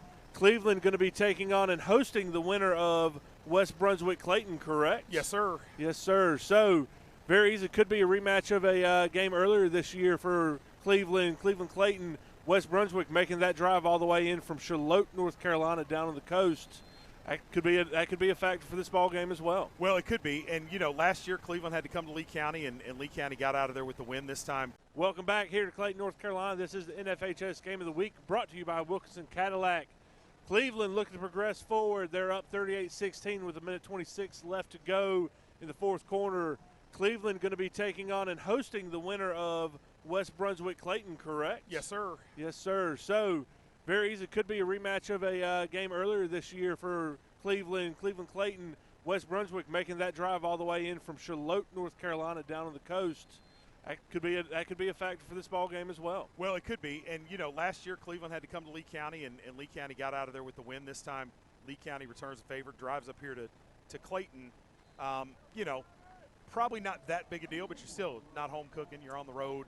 So a factor, but you're looking at two teams that moving into the future, maybe it is two factor. Well, Lee County going to get another timeout. We'll stay here for this one. Fourth down coming up, fourth and 1.5 yards with just over a minute to go. So we'll kind of do an autopsy of this game in the post-game show, but we were talking about this new conference alignment. Yep. Richmond is a 4A school. Pinecrest is a 4A school. Hope County is a 4A school. They are coming into a conference with Lee County. Scotland, who up to this year has been a 4A school, is moving to 3A. They will be coming into that conference. So those are 4 teams in the conference, and you pick up a remnant of the Tri-County 6, Union Pines, Southern Lee, and Lee County. Now, to put it kindly, no offense, Rob, Lee County's had their way with the Tri-County 6 for 4 years. Well, they haven't lost a ball game. Yeah, the conference existed for 4 years. They never lost a ball game. Yep. And really weren't pushed very often. Now they're going into a situation where the idea of going undefeated every regular season is probably remote. Now, there's a lot of folks who say, well, you know, this team could do well to be a 3 or a 4 loss team. And I want to do a little calculus for you after the show or after the game. And I want to show you why I'm not so sure that's the case. All right, fourth down here for Cleveland. If they convert, they'll snap the ball one more time and we'll all go home. If Lee County stops, Lee County's going to get the ball back with just over a minute to go. All ball with the carry, stood up, and he's not going to get it, I don't believe. Did well from the near side. Doesn't look like he did. The far side a little bit more generous. We'll see which one of these feet is the actual spot. I think he's going to be short. I do too, gentlemen. So Lee County coming out. If you got any 25-point plays in your playbook, you call them here. Yeah, it's just hard to, Cleveland's going to drop 4. They're going to make you do what doesn't help you to do. And all right, so Lee County becomes a pride thing right now. Unless you win a state championship, you have to end your season on a loss if you're in the postseason. Lee County about to lose only their 3rd game in 3 years. Patterson drops, looking deep, got nobody. And throws it over the middle and almost throws another pick. I mean, you got 1, 2, 3, 4, 5, 6, 7 blue jerseys back there at about the 35-yard line where that ball landed incomplete. Just nowhere to go. No, they're not going to give you the deep ball. You're going to have to go, something a little bit more underneath, which doesn't really play to the score, obviously. So you hope you get a nice tip. Something happens that out of the ordinary. McKindle out jumps somebody for a ball. Here comes McKindle in motion, and they're going to get offsides on the defense. Minute 1 to go. That'll make it 2nd and 5. So, guys, Lee County last year after the Weddington loss, the coaches don't make as much of it as you and I have, Nate. But we saw them change the offense. Yep. And they said, look, we're not going to be able to run a sweep 70% of the time and beat people. We've got to get more creative. We've got to get more vertical with the passing game. They changed the offense. Do you think that they make a similar round of changes this offseason based on this game, or do they line up next year and just try to execute better as McKindle picks up 8? I think we're going to expect a flag to see in the backfield. We'll see what it is. Got an illegal shift against the offense. It's going to negate that, and it'll make it 2nd and 10. This is an ugly end to a ball game. I think Lee County's going to come back and work on what they do. I don't think we're going to see a ton of changes. You talked about earlier in the game how Lee County's really not graduating a lot of kids off of this offense or defense. So looking forward, I think they're going to work on, especially with it being a short offseason, working even more on what they're doing, trying to expand their arsenal, but not necessarily change their arsenal. Well, talking to opposing coaches, when you look at the backs, JoJo Jennings and TJ Johnson, both of whom will be back, both of whom likely will not get as many carries next year. But you know the emphasis was you got to do something to stop those big backs. Well, Cleveland's the first team that's been big enough to line up and stop those big backs, and when they did, Lee County really didn't have an answer for it. Kenyon Palmer there on the reception for a reception of about 8 yards. This will probably be the last snap of the ball game. We got 29 and counting down on the play clock, 30 on the game clock counting down now. 3rd and about 2 for the Yellow Jackets. Tim Cope is getting ready to blind us with some selfie sticks. And a pick. 3rd pick by Clayton. And he'll be spun out of bounds at about the 10-yard line. Everybody getting in the act. So we should see Cleveland take a knee here in the last 14 seconds and Isaac Playtech put this thing to bed. Gotta acknowledge the play by that young man. Sophomore defensive back comes in and gets into the book. And one last time, now they're going to make a change at quarterback. They're clearing the bench here, as Noah Klemp looks like he's going to come in and take this last snap as quarterback.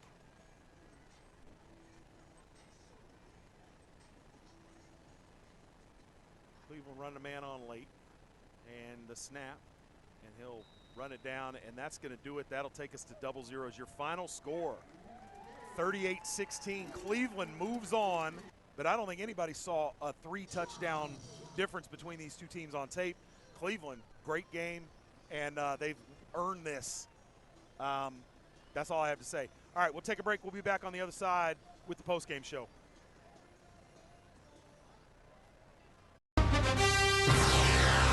First Bank presents the post-game show on the NFHS Network. Brought to you by New Image Media. You guys are taking issue with the fact I said maybe a speed bump in the way for Cleveland. You guys like Clayton's chances against this team? I think it was a close game last time. Rivalry games, even in the playoffs, sometimes are different. I'm going to tell you why I disagree. Cleveland went into that Clayton game with O'Marion Hampton.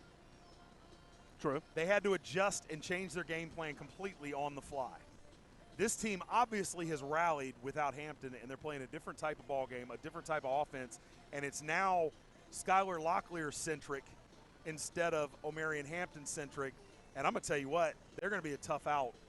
Clayton, on the other hand, played them tight in the regular season. Maybe we'll see how it goes. I don't know. Of course, we don't know the score of their game. We either, don't. So We it may don't. be a But either viewpoint. way, West Brunswick or Clayton is coming to Cleveland to play in the Eastern Conference Final. No idea what's going on out west. Weddington is the favorite, but not by as much a margin as people might think. All four of those teams left in the West are very good ball clubs. They are. Absolutely. So the West had more equity in the way things were seeded, I think, than the East did.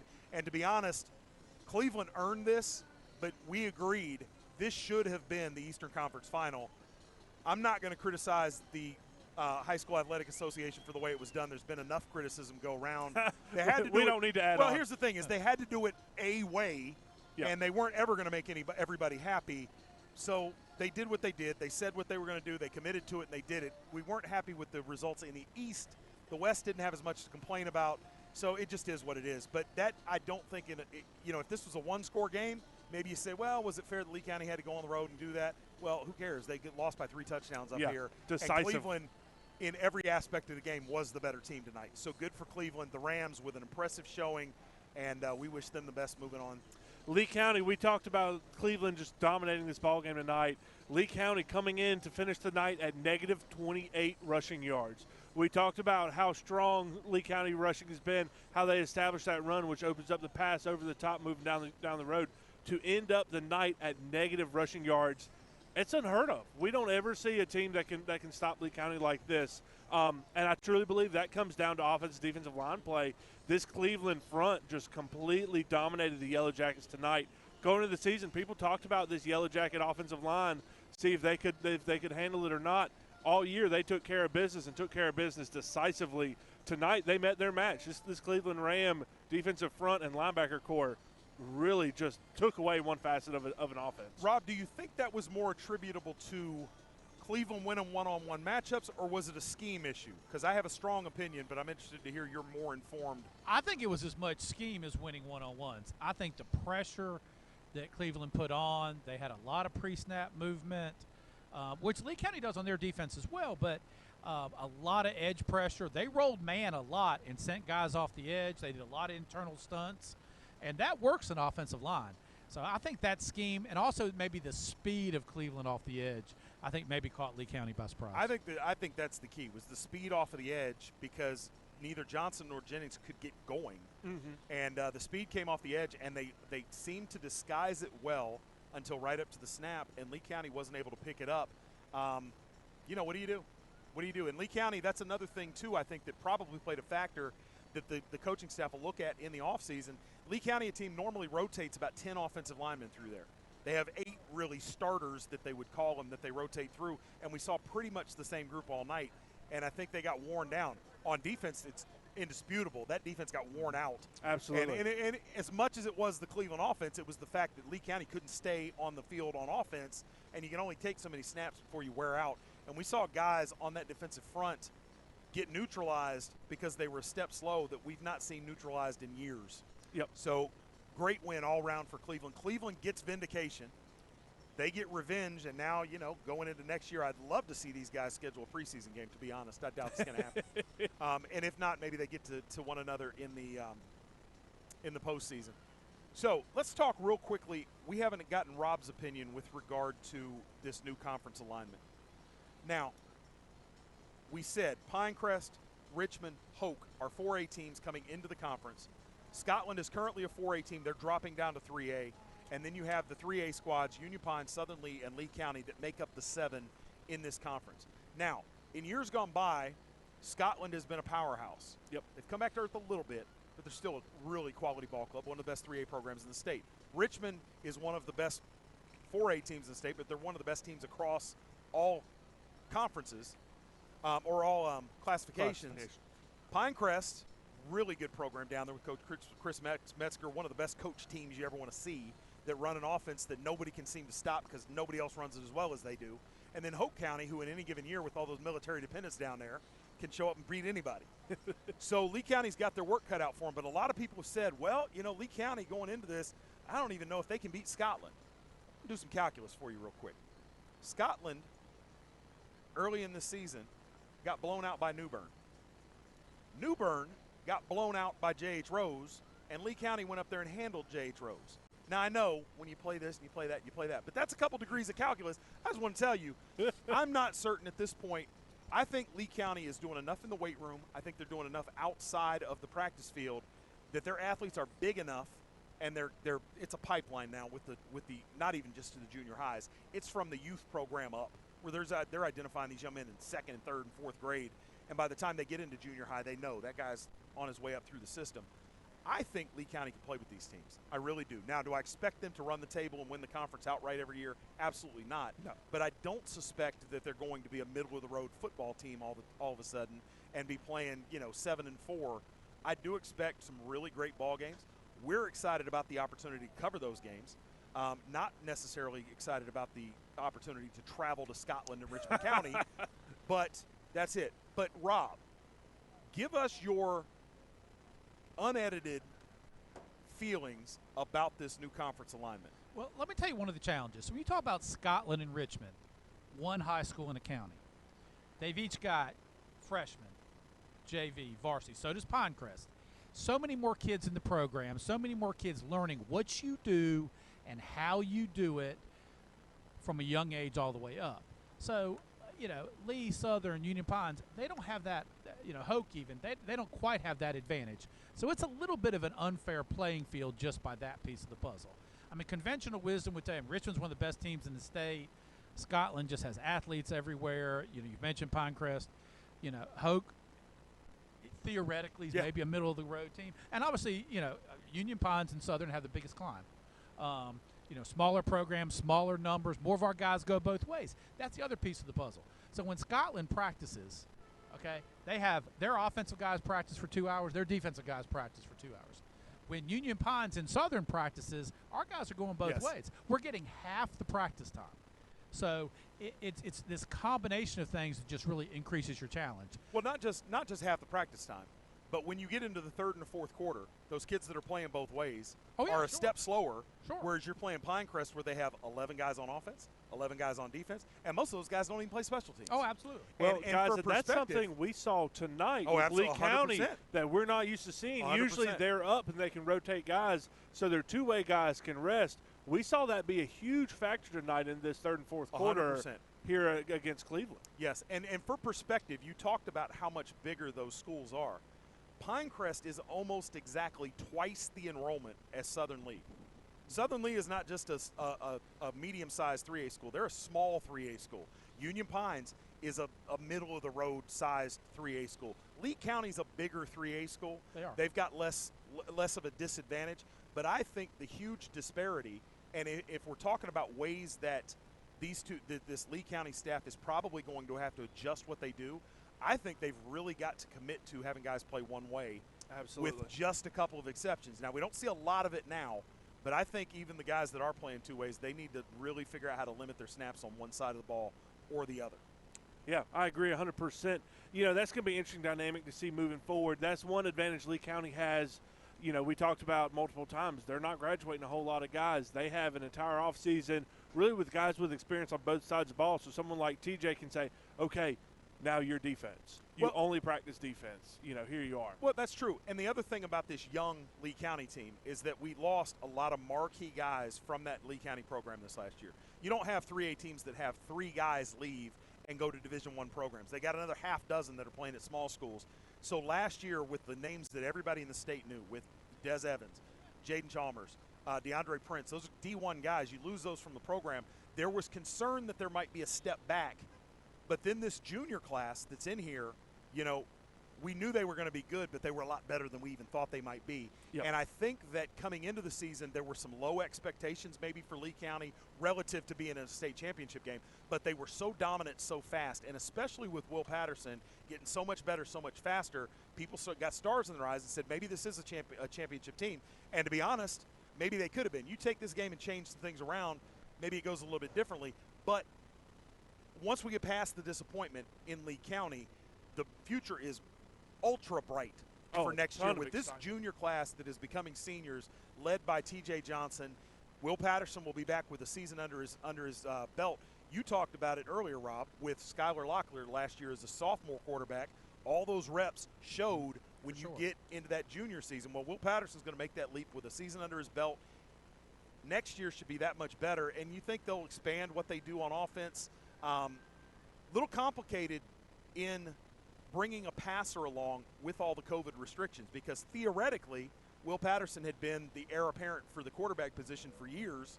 Well, then it gets to be his time, and he can't take any reps. Yep. Skylar Locklear already had a season worth of reps, and you saw the difference that makes. Not to say that Skylar Locklear is not a superior athlete, but he was the difference in the game, and all those things kind of added along with his own natural ability. He was the difference in the ballgame. Well, and mistakes we saw Skylar Locklear make at Lee County last year, yes, we saw Will Patterson make tonight. Yes, sir. And that's that experience level that Will take into next season. You know, by no means am I beating up that young man. I think he had a phenomenal season. Oh, absolutely. But that experience that he had tonight will carry him into next year, and the ceiling's the top for him. I mean, he can shatter through that and keep right on going. So and these are reps. This is almost like spring practice reps for him to some extent. Yeah. Because of the short turnaround, this is such a huge advantage to have him start as a sophomore leading into next year versus other players that might be JV players that have a very short turnaround that then have to perform at the varsity level. So, and there's other sophomores that Coach Boudreau had out there. So that gives them a huge leg up in a shortened off season. All right. We've kind of dissected the loss. We've talked about next season. I want to throw a couple things out there. One guy that I'm excited about for next year is that I think what we saw the last couple of weeks was Mark Schlesinger in there as that third linebacker. I really wondered. Rodney Ingram came across from Southern and was kind of the third linebacker all season, kind of playing out of position, a little undersized to play linebacker, not really Rodney's a north-south player. Mm-hmm. And at the linebacker position, this scheme requires a little bit more athleticism. The heir apparent to fill that void left by Rodney Ingram when he graduates this year will be Mark Schlesinger, and I'm really impressed with him.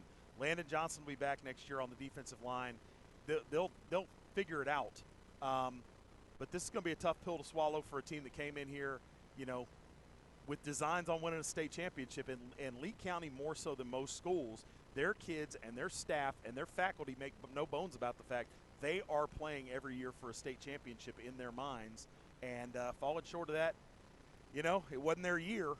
But we'll see what they've got in store next year. Coach, don't mean to put you on the spot, but what are your plans for next year? You going to be with us, or you going to be on the side? Oh, boy, here it is. You going to be with us, or you going to be on the sideline somewhere? What's the plan? I'm as clueless as I've ever been since I started doing this. We certainly hope in the next couple of weeks a lot of things clarify themselves. There's a lot of I'm amazed how many coaching positions are open just all over the place right now. I'm shocked because of this short hiring cycle. Yeah. I thought everybody was going to hold what they had, and Yeah. we'd see everybody back. And your boss, as a matter of fact, Lonnie Cox, is moving on down. He is. Maybe to Fairmont. I don't think that's official yet, but he's not going to be at Union Pines. That part's official. That yes. is That part's official. Yes. So obviously we hope in the next 2 weeks, we get some stuff clarified. I will say I have really enjoyed being with you guys tonight. This is a lot of fun. But the bottom line is you're open to going someplace else. I've been pressuring him. Yeah. I've been pressuring him for I'm going to hear this all the way home. Seaforth is going to have a brand new staff, and they're right down the road. I'm just saying. I even bought a supper tonight, and I'm going to expense it with Tim as business development. I'm just having fun being with y'all tonight. I'll take it one day at a time. My concern is that I know that Rob can do play-by-play every bit as good as I can, so I'm worried. I'm going to be looking over my shoulder, man. Come out and run me out of here. All right, it's been a great year. Lee County out in the second round of the playoffs. We're not even going to call it the second round of the playoffs. We're going to call it the Eastern Conference semifinals, even though we're missing around in there. Southern Lee, obviously, the other school that we cover regularly, a tough regular season for them. And man, it big hill to climb. They've got a lot of work to do over there. I encourage, like we've done on several occasions, if you're around that program, you've got to help with that program.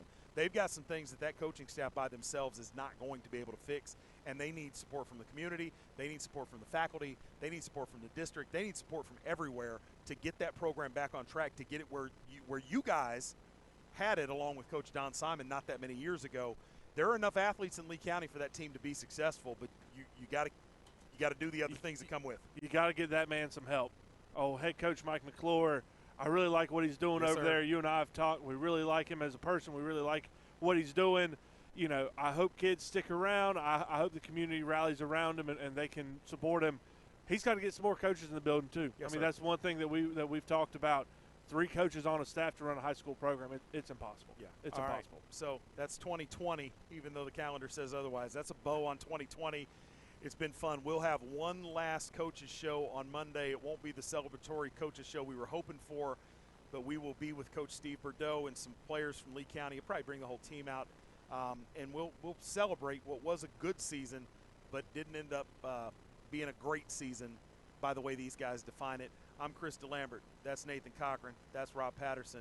We appreciate you tuning in, and enjoy the rest of the season, regardless of where you get your coverage from.